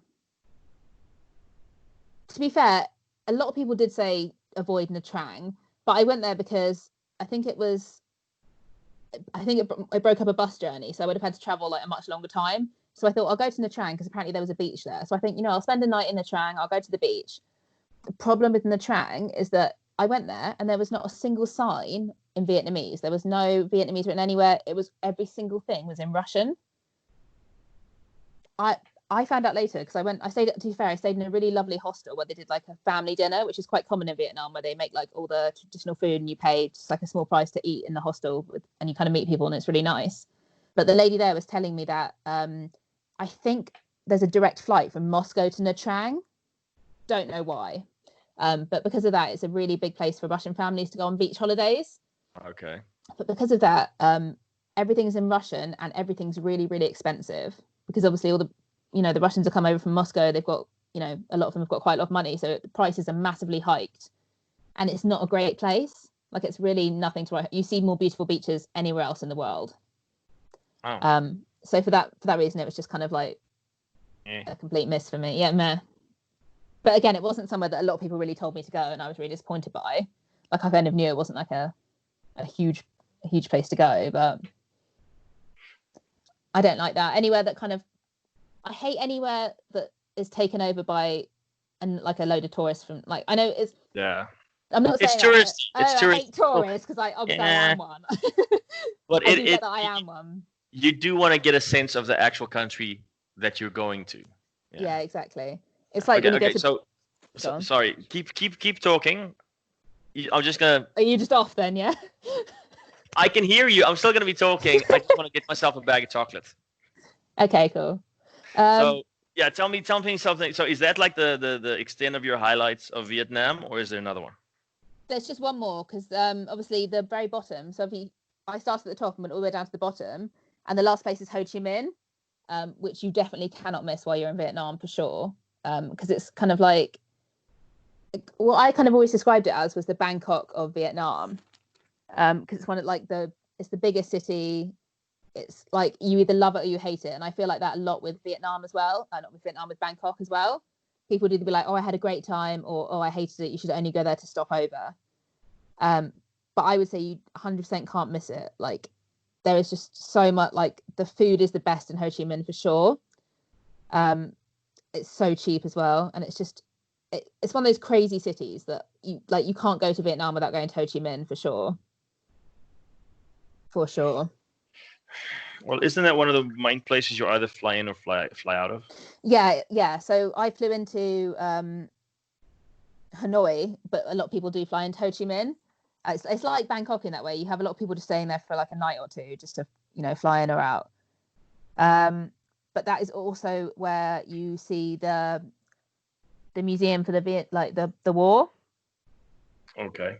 So that's quite like, it's kind of those places like that's quite harrowing, because you see like a lot of the horrendous things that happened in the war on both sides. Like, it doesn't kind of sugarcoat, like, it's on how terrible it was, like how it's still kind of affecting the country today.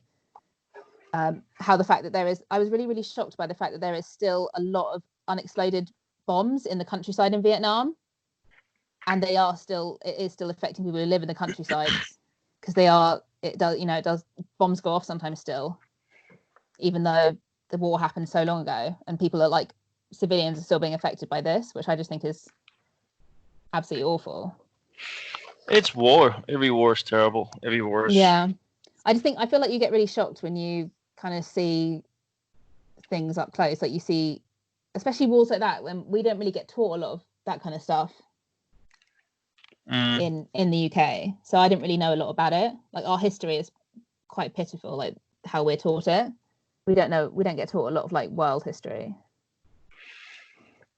You don't get taught about a lot of your own history either. Yeah, no, I know, it's terrible. All you get in like UK history lessons is like Henry VIII and the Tudors and stuff like that. I'm not referring to the bad stuff, but also the good stuff. Yeah. England was the country that effectively stopped world slavery. Did you know that? No. Wow. I feel like my mum was saying this the other day though.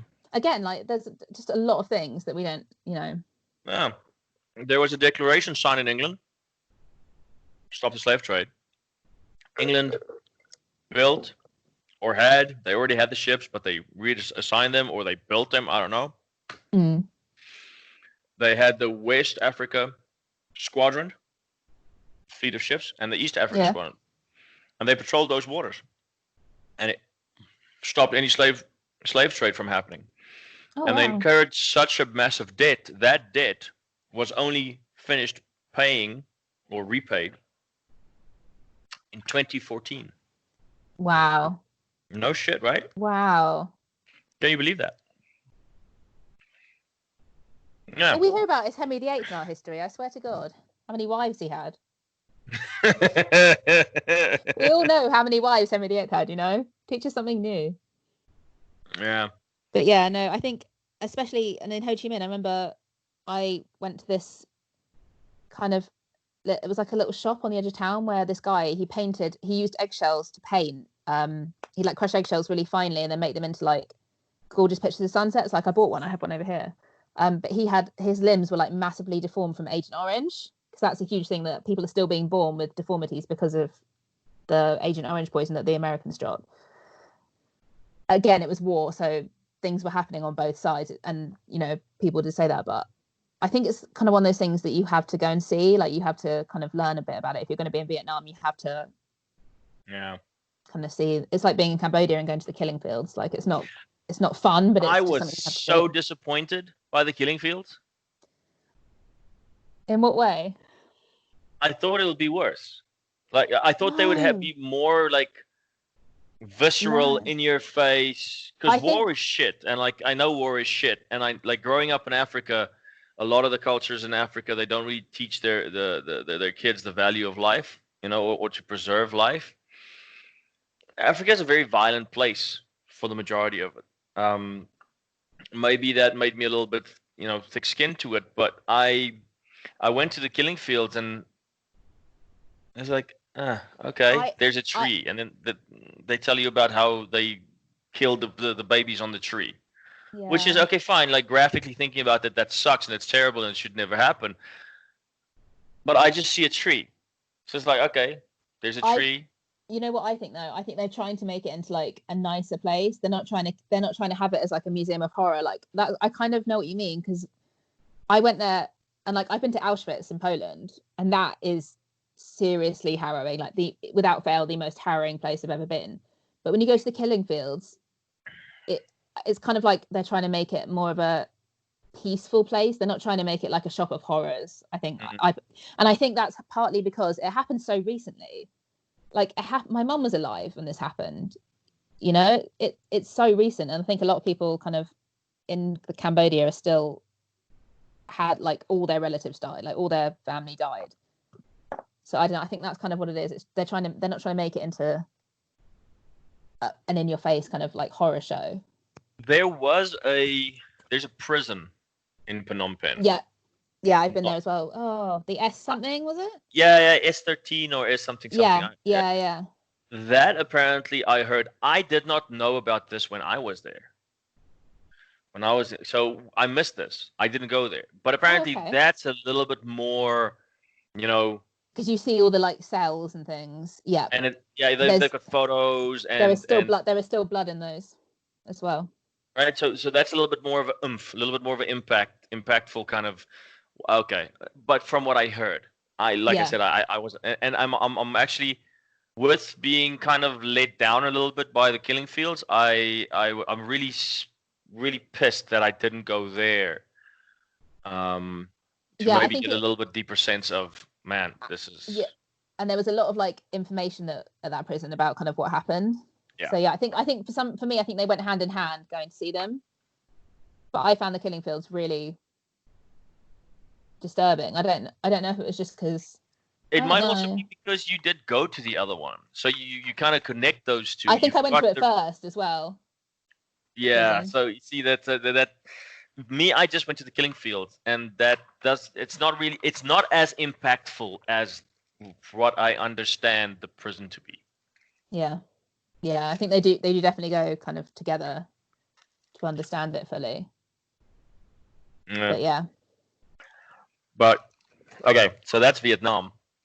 Second country. I was so torn on the second country, because I wanted it to be Cambodia, but I don't really think that's fair. I just really don't, because I really don't feel like I saw enough of Cambodia to warrant it to be in the second country, even though I absolutely loved it. Because I literally only went to Phnom Penh and Siem Reap. I didn't go anywhere else. It is great. I think it'll probably be in my top 2.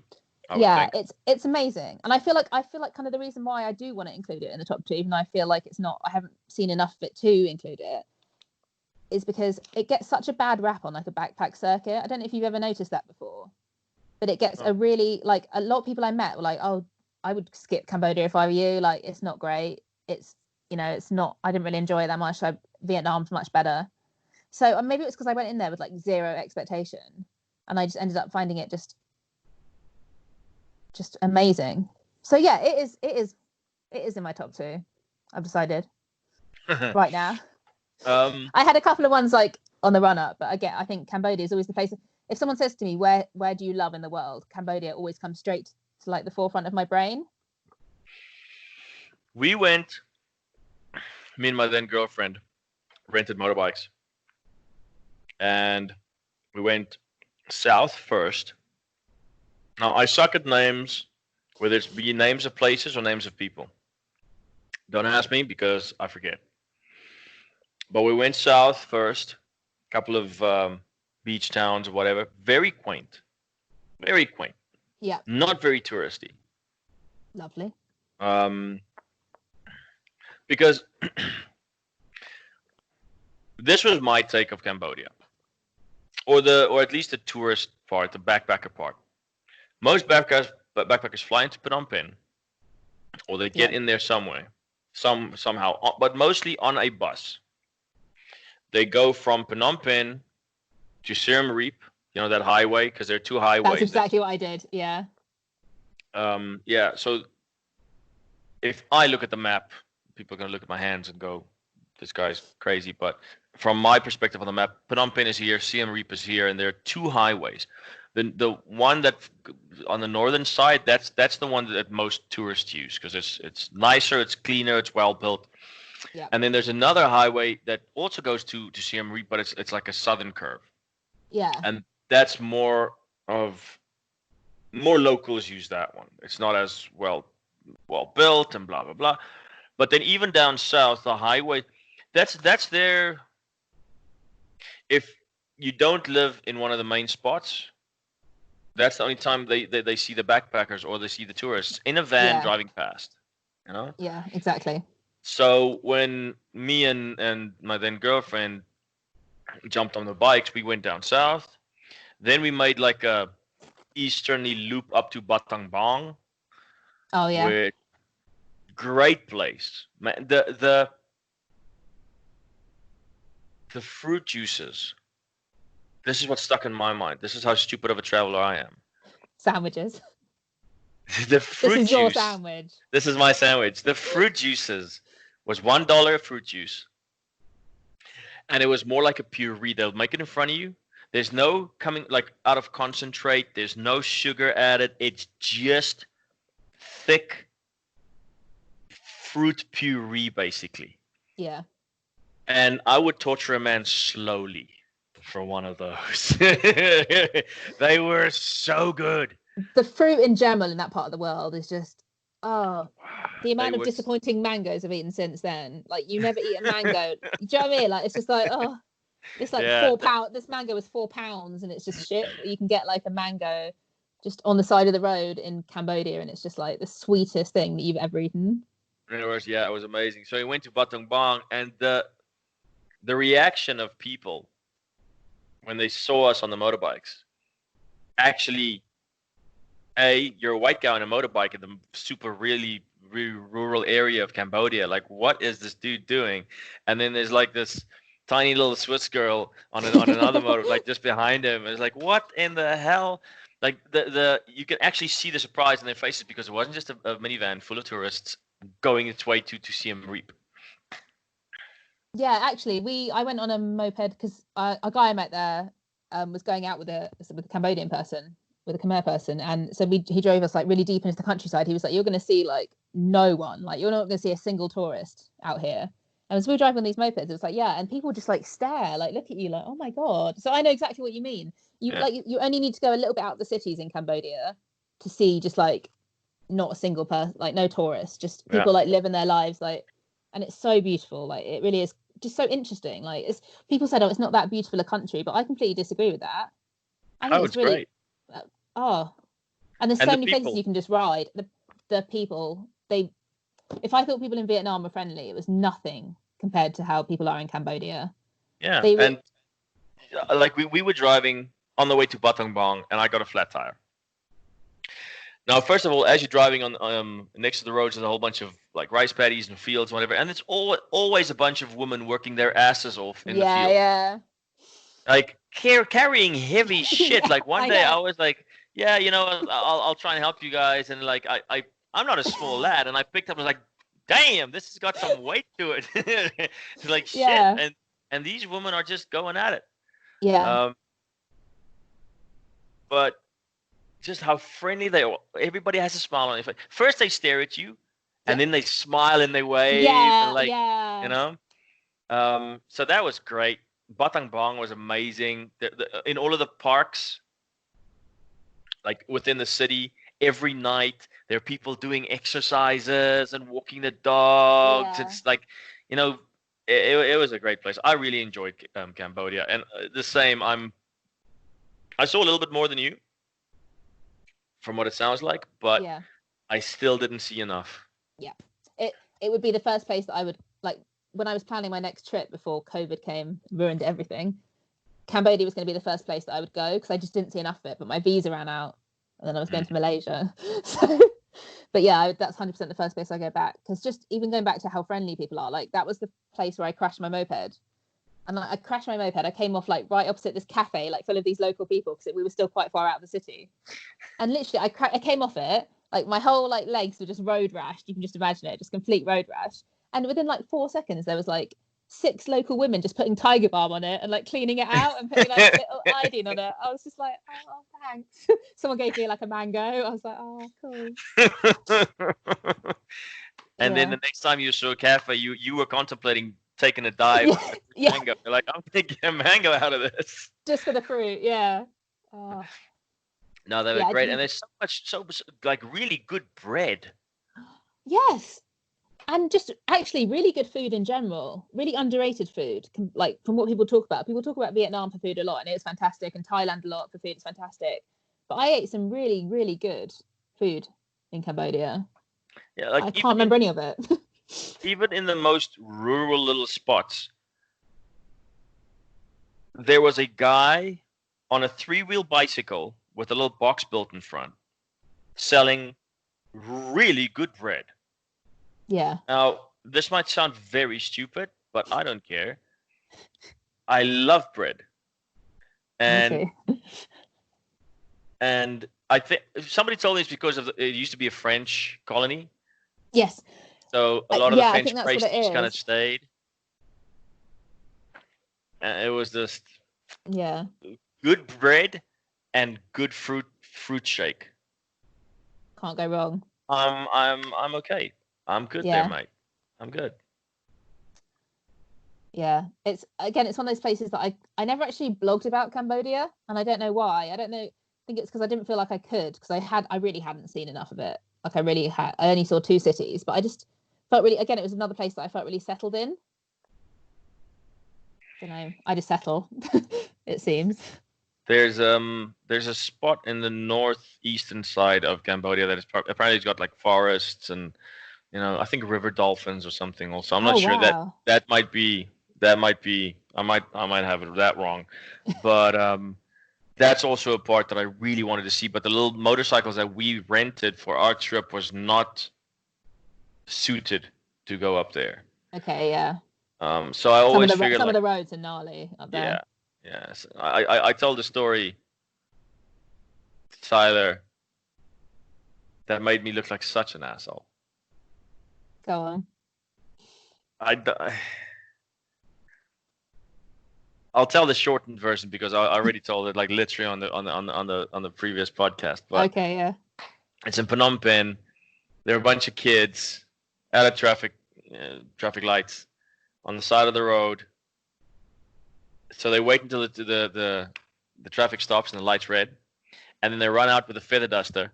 Yes, yeah, I've seen this. And they feather dust your. Now my bike was so dirty. This was at the end of our trip. Yeah. My bike had mud and all kinds of shit on it, and I literally just saw these little kids. Now whether they're homeless or not, I don't know. A lot of kids that have houses, they have families, they just beg because they want extra money. So they Yeah. they pull on the heartstrings so to get money out of you. So they were just playing on the side of the road, like playing cheerfully, happy. The traffic light stops, immediately sad face. Yeah. Sad face with a feather duster. So I was right at the front of the queue, or at the front of the line of the intersection, the traffic light. And this little guy comes and like feather dusts. He feather dusted my mud. Okay, he didn't feather Yeah. dust my motorbike. He feather dusted my mud. Yeah. Because the mud didn't go anywhere. Yeah. And he did it for literally, I don't know, 5 seconds, 10 seconds, whatever. Yeah. And out comes the hand. Yeah. And I couldn't help but laugh. I was like, I just saw you cleaned the playing mud. over there. And you didn't do shit to my bike. Like, why would you want Yeah. money for this? And so I couldn't stop. I couldn't help. I'm a terrible person. And there was a car next to me with a whole bunch of backpackers in it that rented the car, but they didn't see the kids just playing, being happy, jovial. All of a Okay, sudden, yeah. traffic light, sad face, and then little Dust feather in the mud. duster, Yeah. and then so they didn't see that whole transition along with the mud. They just see me being an asshole laughing at laughing the at some poor child. Yeah. And then my girlfriend at the time was literally right next to me. She's like under her helmet. She's like, "Can you stop embarrassing me?" See, this is why you have a reputation for these kind of things. But it's. Yeah, it's funny. But then I'm also the kind of idiot that actually retells these stories. Yeah, exactly. That could have stayed just between you. No, because I mean, whatever. So. No. Yeah, that was. I guess that's me. Something I will say about Cambodia is that it is noticeably like there's a lot more poverty than a lot of other places in Asia. Like a lot more. It is the poorest of the countries. Like I think. I haven't looked at the stats, but I probably agree with you. Yeah, and it does make you feel kind of like it's obviously sad, isn't it? Like I'm not saying that you should avoid countries because of that, but it's just kind of something to think about.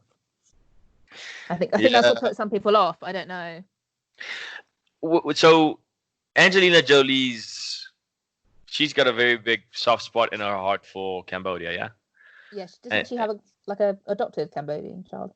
Yeah, she does, but she also has a she's got a business or a whatever trying to help Cambodia out. What do you call this thing? Like a charity? Yeah. Yeah. She's got a charity set up in Battambang. Yeah. So you drive down the street in Battambang, and it's on the main street too. You drive down the street in Battambang. It's all these little small, small shop fronts.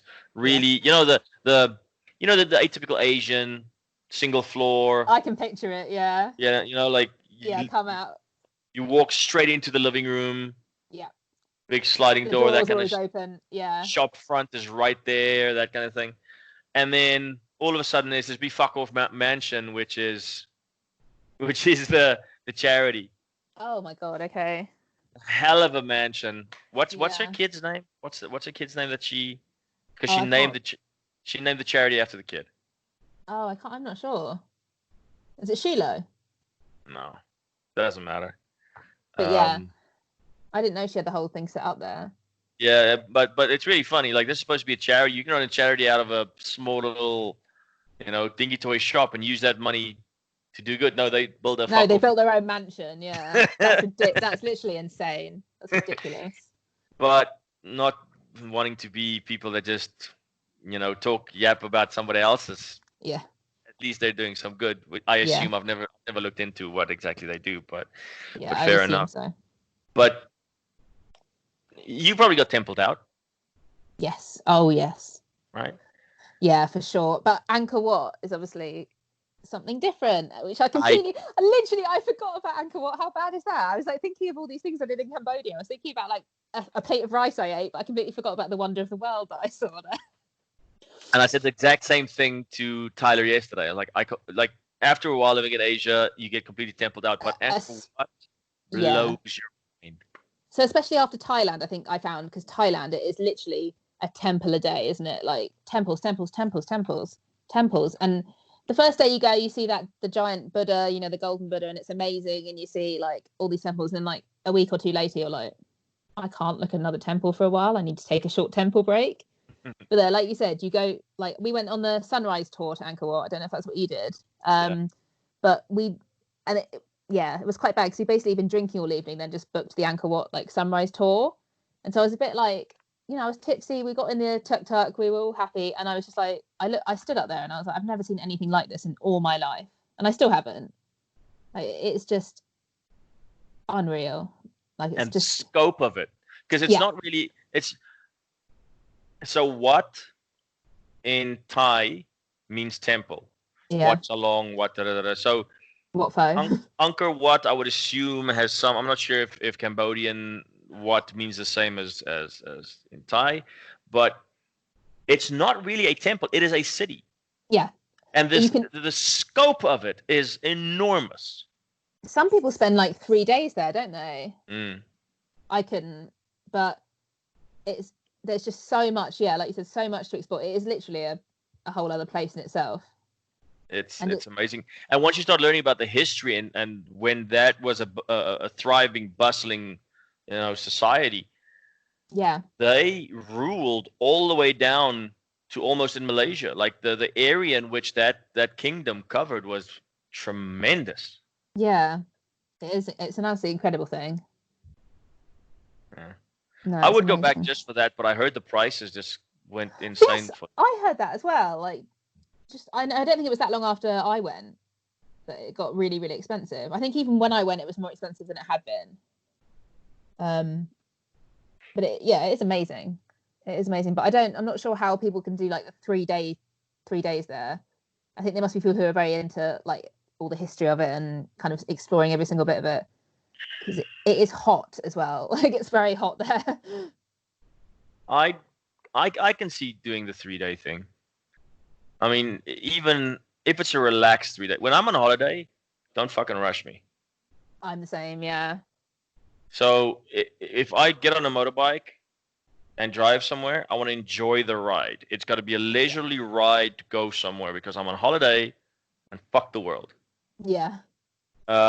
So doing it that way, I can see doing, because I'm not a big photographer, but there's so many beautiful scenes and beautiful things to photograph. Just how the trees with the multiple roots like intertwine and grow over, you know, some of the statues and stuff. Like I could spend 10 minutes just trying to get like a very nice photo of something like that, because I suck at photography and I don't know all the fucking ins and outs and doodads. But I like, you know, I can spend some time to get a nice memory, and then I'll put that against my wall rather than buying some bullshit thing from a gift store. Ring. Yeah. You know. Yeah, for sure. But that place was amazing. It's absolutely stunning. And just looking at how detailed the carvings in the freaking granite, like in these big blocks of how detailed everything was. It was. And there's so much of it as well. It's just it's unreal. I lived in Israel for a while just after high school, and we went to Caesarea, I don't know how you pronounce it. Ancient Roman city. Has it like is it cathedral? Not a cathedral. Amphitheater. Sorry, amphitheater. And it had a place. It was either there or the next one I saw. I can't remember. I went on this massive tour. But long story short, they had these mosaics. The floor was made up of mosaic, and the mosaic was made up of pieces of marble. Blocks, but not thin blocks. That about yay big, deep, chunky, of a block of marble, different colored. And 2,000 years ago, some daft bastard, poor guy, was sitting there and making these perfectly square chunks to go into these massive mosaics on the floor. Oh God. And that was Just the How long it amount must of have taken. yeah, the man hours going into that, and it wasn't just one big area, one big room. Like every single freaking room had a different mosaic on the floor, so that poor bastard was busy. Oh my god. Yeah.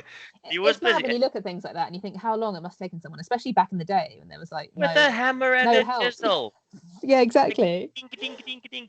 And it's the same kind of thing with Angkor Wat. It's literally amazing.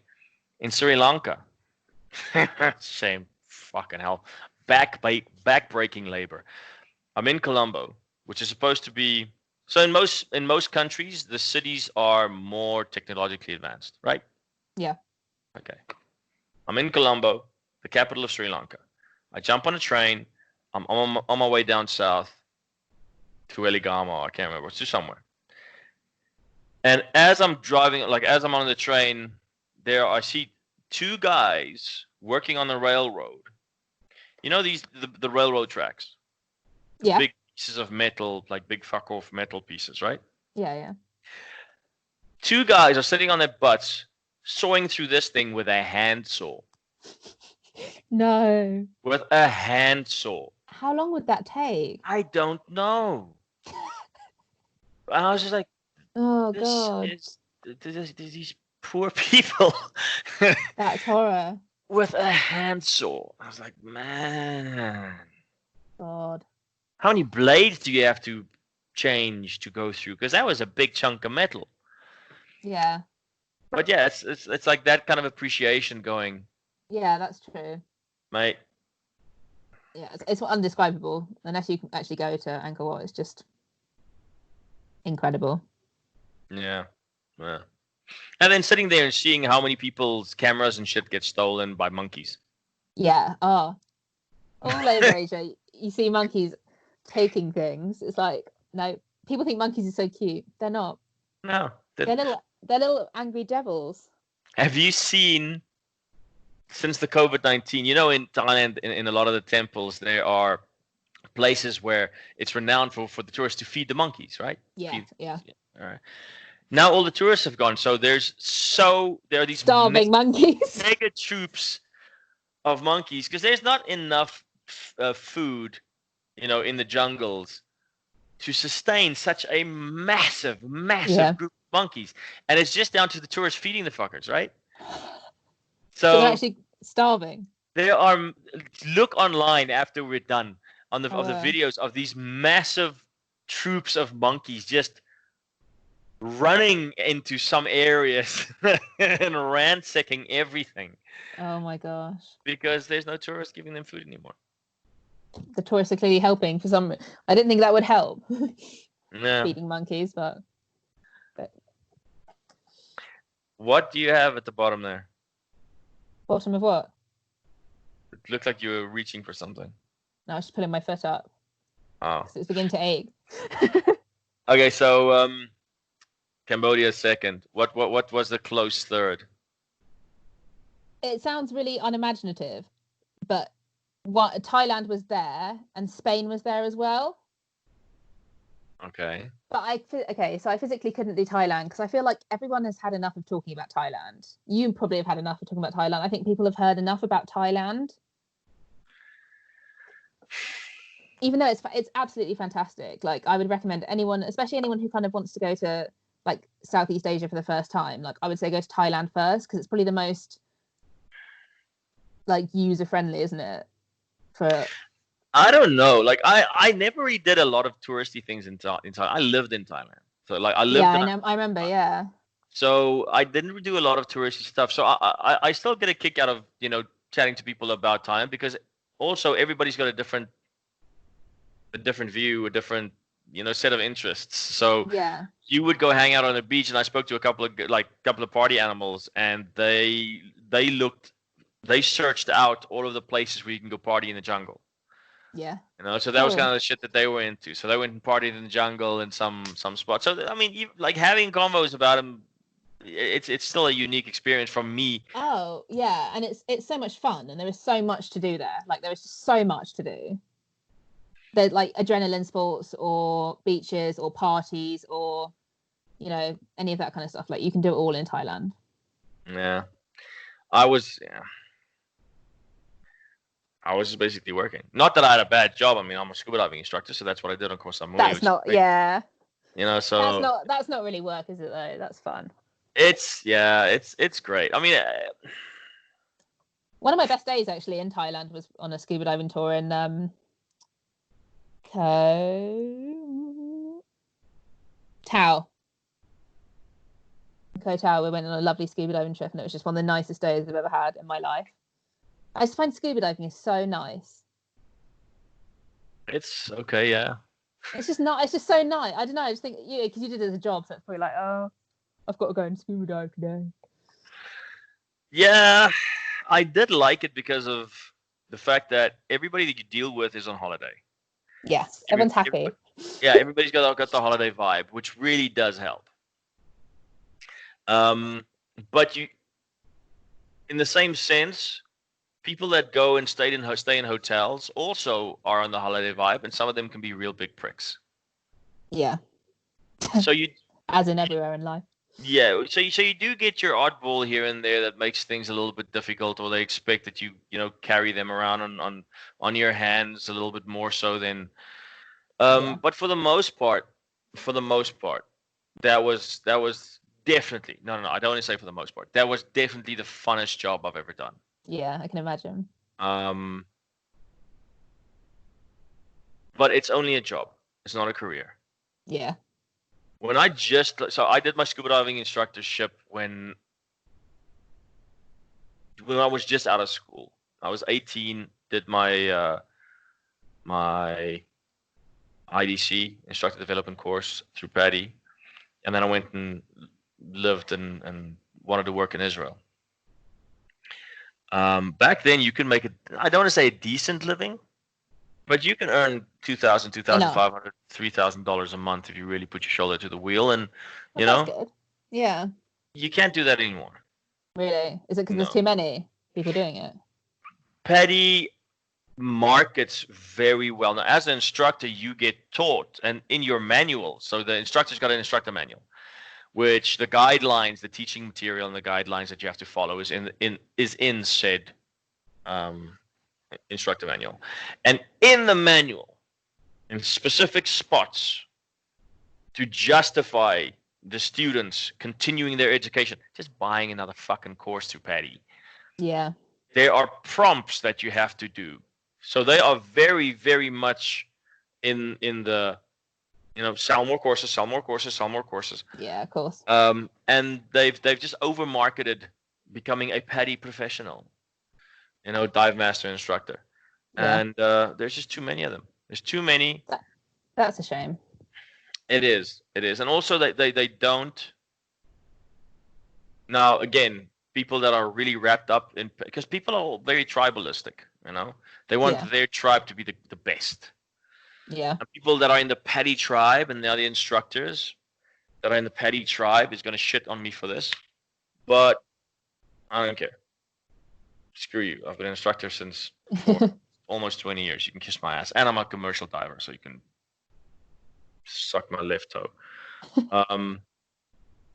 All of the divers that I have treated in a decompression chamber were instructors. Really? Oh yeah. So why is that?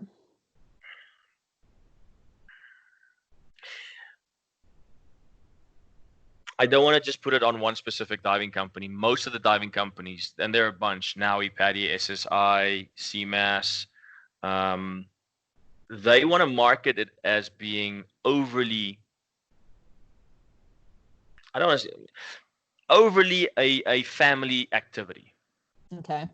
So they downplay the risks to make it seem more, this is great. Da, da, da, da, da, da.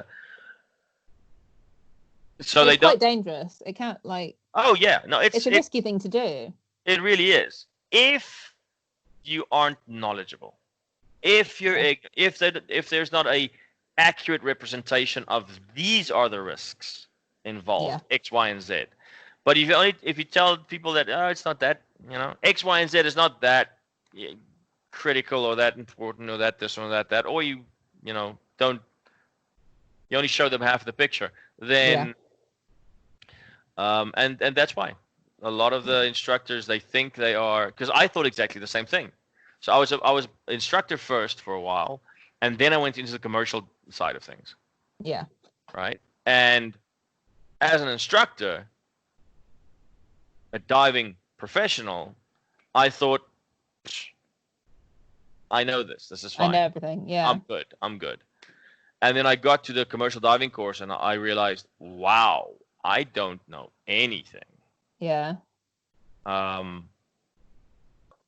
And yeah, that's basically in a nutshell. That's crazy. It really is. It really is. I mean, there are a couple of things that, equipment-wise, they don't even put in the manuals.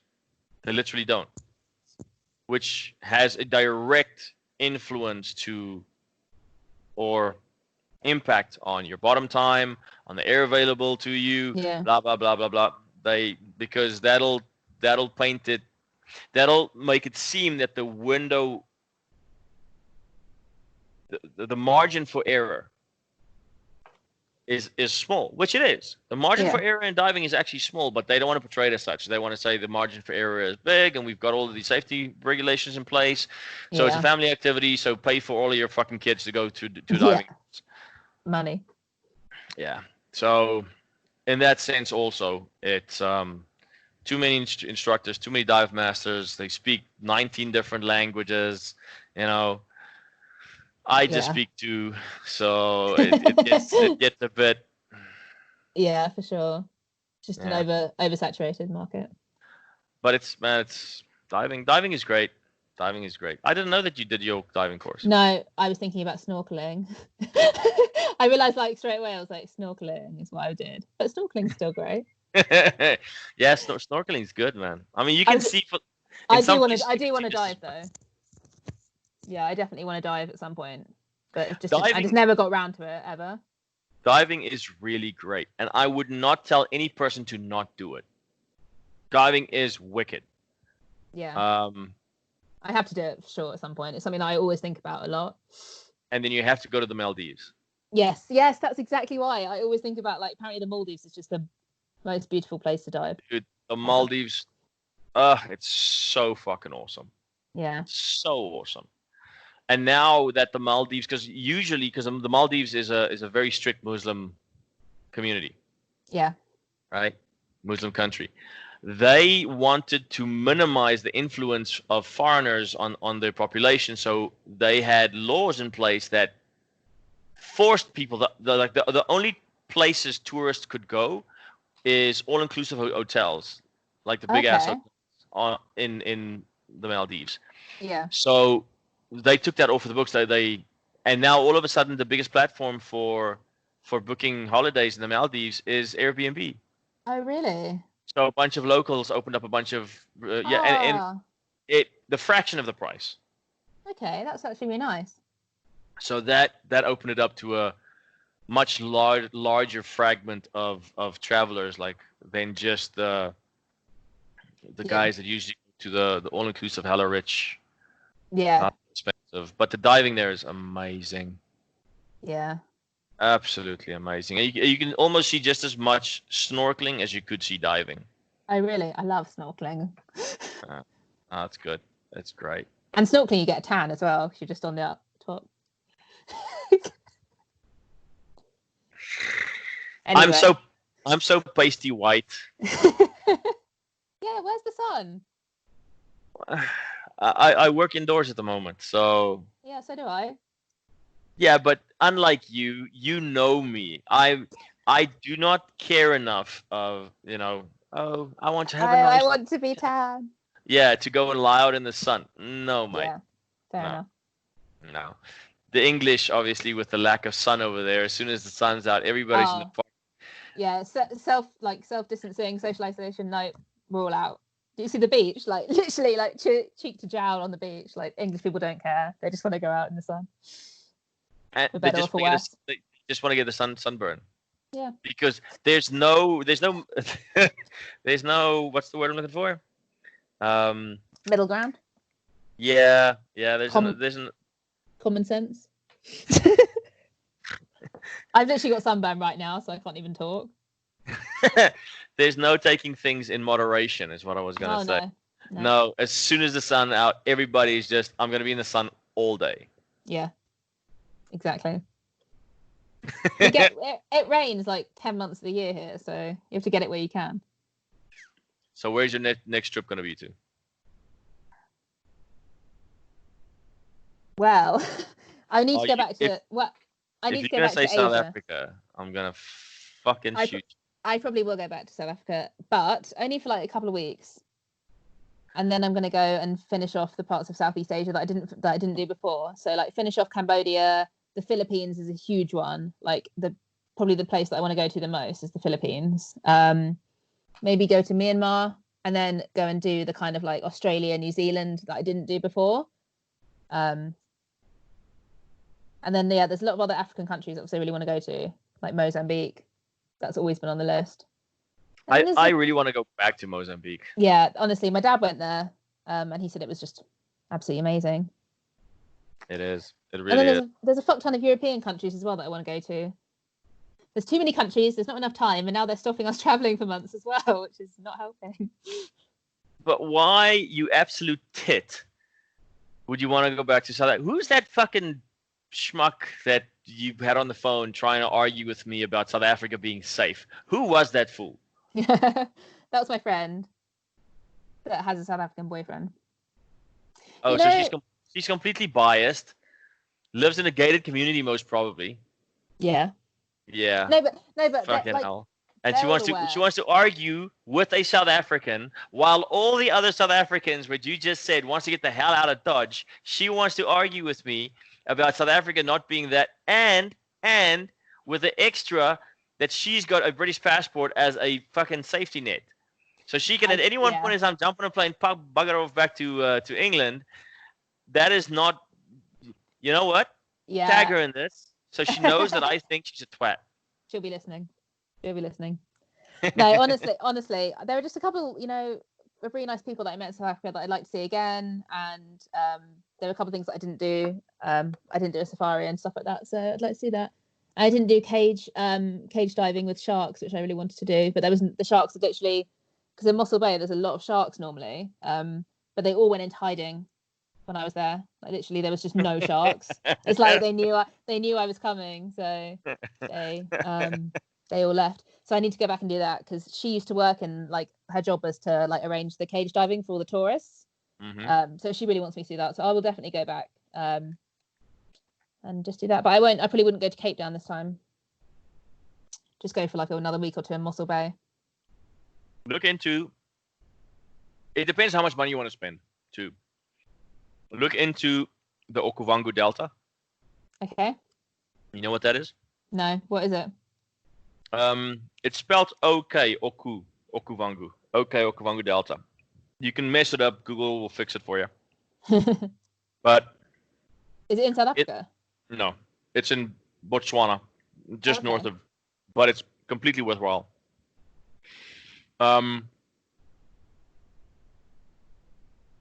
If I have it correct, which I think I do, the northern side of Botswana. It's basically a marshland. It's a very big marshland, and the rainfall from Zambia and the countries just above all trickle down into this hella big marshland, and it sustains a tremendous amount of life. Okay. It absolutely shits on the Masai Mara on Serengeti. Really? Shits on it. Like a big old elephant shit. Right? Yeah. Look at the photos. So it's because it's marshland. The locals there always traveled around in these dugout canoes. Yeah. And now they take the tourists around. So you literally in this marshland, in this little fuck off canoe, and there's a shit ton of wildlife everywhere. Yeah. You can also go scuba diving with crocodiles. No, thank you. Crocodiles are one of the scariest animals. I swear to God. No, thank you. But it is absolutely amazing. So it's a massive expanse of area, like of this marshland, and there's just everything. Just the concentration of wildlife That's what I want. is nuts. Yeah, so maybe while I'm in South Africa, I can, pop over to another African country. Yeah, it's not that far, For and you sure. can fly in because Yeah, you while you're I'm bringing there. over pounds. Yeah, you're bringing over Yeah. pounds. So when you're in that area, definitely look into it. It is seasonal though, because Okay. obviously the rainy season doesn't last year round, and also it is a little bit expensive because Okay, yeah. if I'm not mistaken, I'll as I talk, I'll check this out. But there's a buffalo fence, in I misspelled buffalo. Can you believe that? Botswana.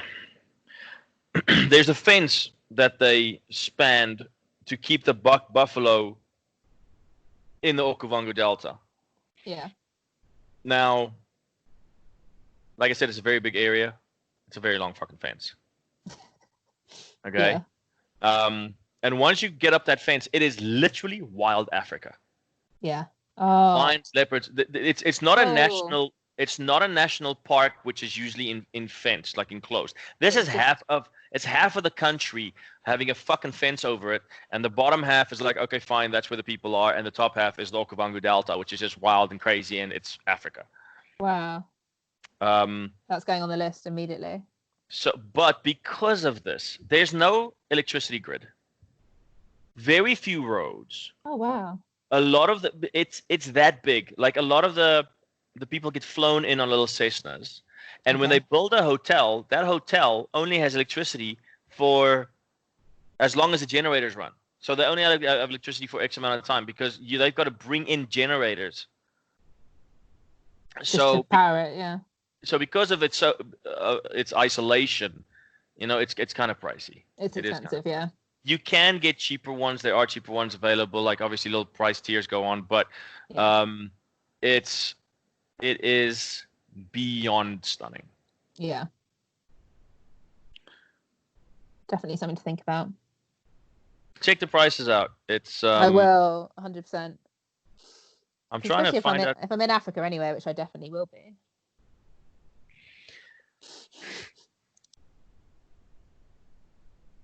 It'll also mean that for a decent portion of your travels, you won't be in the shithole, unsafe South Africa. Oh. See what I did there? Yeah, I see. I added that in there. Yeah.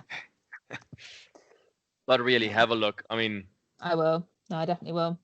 And even Mozambique. If you want to go scuba diving, go to Mozambique. Mozambique's got scuba diving. I need to get that done. I need to find the right place to get the scuba diving license done anyway. You can do that in South Africa, actually. Yeah. In Mossel Bay, so. I've got no idea about the pricing. The diving in South Africa is not as easy. The conditions aren't as. Yeah, that's what my friend told me. It's not as easy as, for example, Koh Tao or whatnot. There's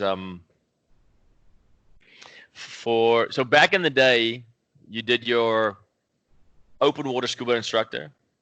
Then you could do a MSDT course. Now, MSDT course is basically not the next tier up, but a next tier. So yeah, you get dive master and all the other bullshit. Who's this then? All of the other bullshit. Shut up. Okay.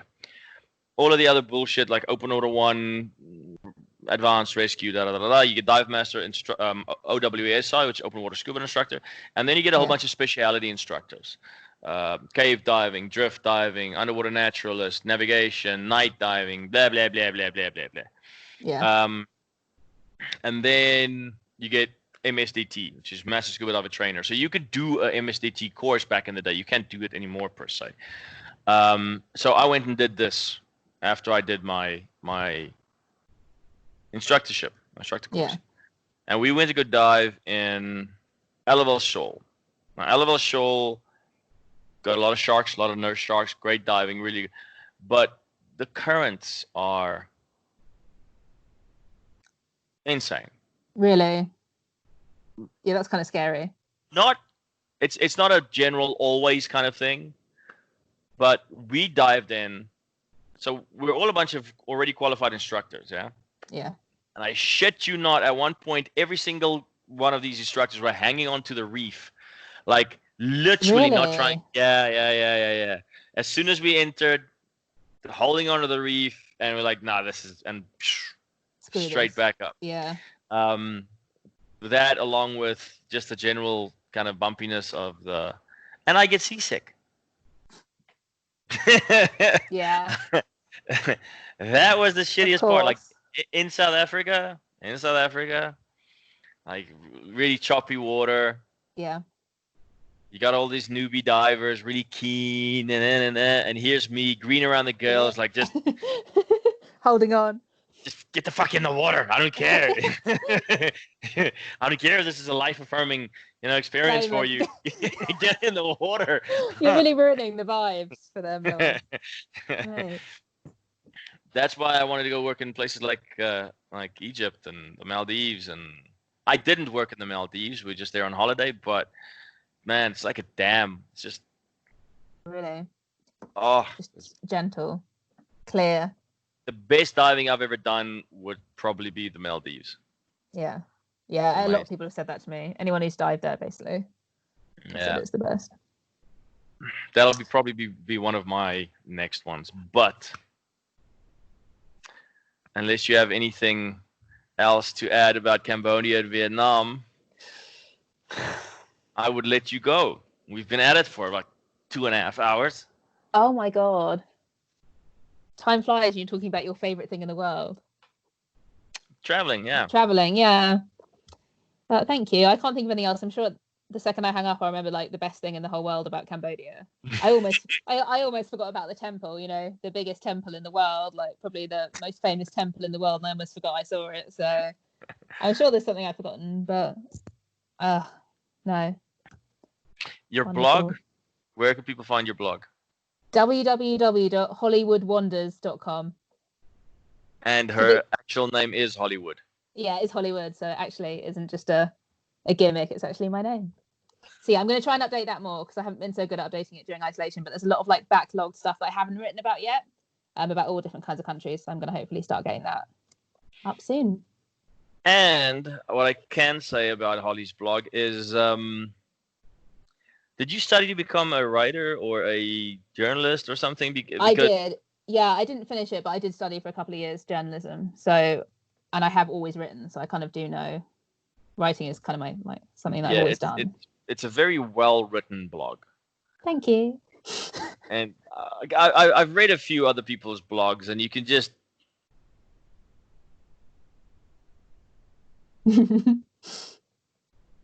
enough said. the absolute piffle that they, just to say, like the single long ass sentence with no. Oh, there's nothing like a running sentence. It makes me feel, oh god. I've had people like, hey, read my blog, and then the first paragraph is just that. I can't. And I was like, ugh, that's enough. It's impossible. That's enough. Yeah. So it's not that. Holly's blog is very well written, even though she doesn't necessarily always, character give people the credit that they deserve. Well, here it is now. There's your credit. Save my leg. I will also put the photos of Holly's leg up. They are gnarly. They are pretty gnarly. That crater was big. They're worth looking at. How deep it was that hole in your leg? I feel like you could pretty much see the bone. Yeah, but the bone is pretty shallow. I think it was more than that. I think it was worse. Yeah, because you could see the bone up. I don't know. It was pretty deep, wasn't it? Like it was yay big. Yay? 2 centimeters, 3 centimeters. 3. I was going to say like 2 or 3 centimeters, probably. Imagine waking up to that. I had no idea that's what I was going to wake up to either. I told you this. Yeah, you did. But yeah. He'll put the pictures for that. At least you saved your leg. Yeah, and I've got a good story that I can always dine out on. So at least there's that. And how's the scar? Not that big? It's really not that bad. It gets worse in the summer. I can send you the most updated pic actually, and you can include like the start, because it's quite interesting to see how it was when I first came out of surgery. The scar isn't that bad, but there's still no feeling. I haven't got any feeling on that shin. The whole shin? So like, no, like I would say like half of the shin round to like on the left half of the shin all the way around to like halfway to the thigh. Not the thigh, the calf. So there's a lot of like, I can't feel it, but sometimes I get like a phantom itch there, which is weird. I think he must have obviously gone through a couple of nerves or something. But it's not a problem. Like, you don't need feeling there. You can kick the piss out of somebody and not feel a thing. You could kick me right there in like a steel capped boot and I wouldn't feel it. No shit. It's weird. New party trick. Yeah. Do you remember when I had, actually, when it was really bad before I got the surgery when I was in Langkawi, and I had that pitting edema? So I had like, I was going around showing everyone my party trick at the hostel. So it was basically like when you pressed your finger into my leg, the indentation of your finger, do you remember this? The indentation of your finger would stay there for like a few seconds and it would very slowly come up. And I would go up to everyone in the hostel like, go on, press my leg. It's my party trick. And then they press it, they'd be like, that's disgusting. Because you had no flesh left under there. Yeah, it's awful. And then I remember we drew around it to make sure it was getting worse with a felt tip, and I woke up the next day and it was just, grim. I'm actually kind of sad that that they didn't record it to see how much. Oh my gosh, yeah, I would love to see the surgery. I absolutely loved it. There was a guy here that had the same thing on his arm. Yeah, you told me that. Yeah, and it was exactly the same fucking thing. Hard-headed, fucking ass. Didn't want to believe me. I'm like, mate, that's staphylococcus. It's staph infection. You're gonna have a big ass crater under there. He's like, nah. They gave me this antibiotics. I'm like, no. You see this on the jiu-jitsu mats very often. And ended up same thing. He had a big old crater in his arm. Not as bad as yours though. Not even close. Not even a tenth of yours. Mine is the gnarliest of all of them. That was pretty. Yeah, it was not good, and it was annoying because I was meant to be carrying on my trip. Like, I wasn't meant to be only be 6 months. I was meant to be away for like as long as possible. Like, I was meant to go and do the Philippines and Myanmar, and then go and work in Australia. So it's quite annoying, but you know. So with this being a recommendation kind of podcast and things that people would actually find useful. There's another tip for you. If something like that happens, sort it out in the early stages so that it doesn't cost you the remainder of your trip. And if you see that, straight off the bat, don't go to a public hospital in Malaysia. Just don't do it. The nurses don't even know what a tonsillectomy is. They gave me because one of my best friends back home is a nurse, so I showed her this antibiotic they give me at the state hospital, and she was like, Holly, that's an antibiotic for like a urinary tract infection. It wasn't anything, like, it wasn't even for anything related to like what the problem I was having, and I was just doing nothing for that reason. So yeah, honestly, and because I'm quite anxious about a few things, but my health is just not one of them. Like, I'm really blasé about it. Like, I was like, it's just like I didn't even think it was an infection. I just thought it was like it's like a sore that would go away. But if you ever think this is a PSA, if you ever think that your leg is infected or anything's infected, you need to go and sort it out, because what really spurred me into action was when you were like, if it goes to your blood, you will just die. Forget about losing your leg. If an infection goes to your blood, good night, Vienna. Oh, so you didn't care about being Captain Hook. You just... I did care about being Captain Hook, but it's when you said, like, I actually thought about it. I was actually like, yeah, it's an infection and it could spread, and then that'll be it. So yeah. Because a lot of times... Get travel insurance as well. Yeah, a lot of times that turns into gangrene. Yeah. I didn't think about that. Don't know why. So another part of the tip is if there's some guy that's, has a reputation for being brutally honest, and he tells you that he's seen stuff like this before and you might want to fucking sort it out, listen to him. He's sometimes right, not always, but sometimes he might be right. Have you heard anything of damn it, what's that gay guy's name? Josh, there we go. Yeah, I talk to him quite a lot still. Yeah, we're still friends. I sent him a message. Yeah, I sent him a message not that long ago. Like, hey man, how you doing? Blah blah blah blah. Because I actually wanted him to come on the podcast also. Yeah, I'll speak to him. Did he not reply? No, he didn't even fucking reply. I was like, so rude. He sometimes doesn't. He sometimes doesn't reply to me. He studies law, so he always has like a fuckload of uni work on. But I'll speak to him because I'll ask him to listen to this and like I'll get in touch because he'd be a really interesting person. He's been a lot of places. Yeah, and he's got a lot to say as well. Like, he speaks Malay. He was living in the.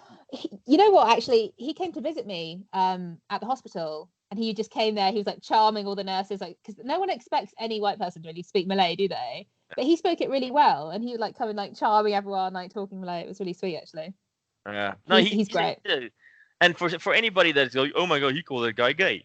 Shut the fuck up. He is he is gay, and B, he's not just because I've got other gay. He was the only gay. He was the only gay guy working at Honey Badger at that time. Yeah, so it's easy to differentiate. Exactly, and you know exactly because you know he's a mate. You know which one I'm talking about. But because also I've got a couple of gay guys as friends, but they're a normal bloke, meaning not the way it sounded. Where are you going with this? They are not. The gay guys I'm referring to now that aren't very feminine. Yeah. Whereas Josh is a bit of a flamer. Like this is why people say things to you. Well, it's not in a bad way. Like no, I know. You see the guy, you know immediately that he's the chances are he's that way inclined. That's fine. I don't whatever. But yeah. Also, hence the reason for the description, Josh. But yeah, I would love for him to come on because there's so few people that actually lived because he volunteered with the Orang Asli, if I'm saying that correct. Yeah, I think so. But he didn't even do it for that long. He just picked up the language really well. I didn't know how long exactly he was living in the jungle with, because the Orang Asli, for people that don't know, they are, and I'm sure I'm butchering the name, they are the people that live in Malaysia, but they still live in the jungle. So, like, you get some tribes, if I'm not mistaken, that are still very, very much living in the jungle. Yeah. I don't know if they're necessarily running around in butt flaps still, but, you know, they go hunting in the jungle. They live subsistence lifestyle. And Josh went and volunteered. And he saved a little baby monkey, and he raised a little baby monkey. And he's just a hell of a interesting guy. And he also volunteered at the hostel for a while. He's fantastic. I'll speak to him because he'd be a really good person to talk to, for sure. Yeah, for sure. I was quite surprised he didn't even reply. I was like, he hasn't replied to me for a little while. I think he's been quite busy, but yeah, I'll speak with him. Also, I've just noticed. I've just looked up and I've got 1% battery, so I don't need to get cut off. Okay. But thank you. Have a good one. Yeah, you too. Thank you for having me, madam. Until next time. Yeah. Bye. Bye.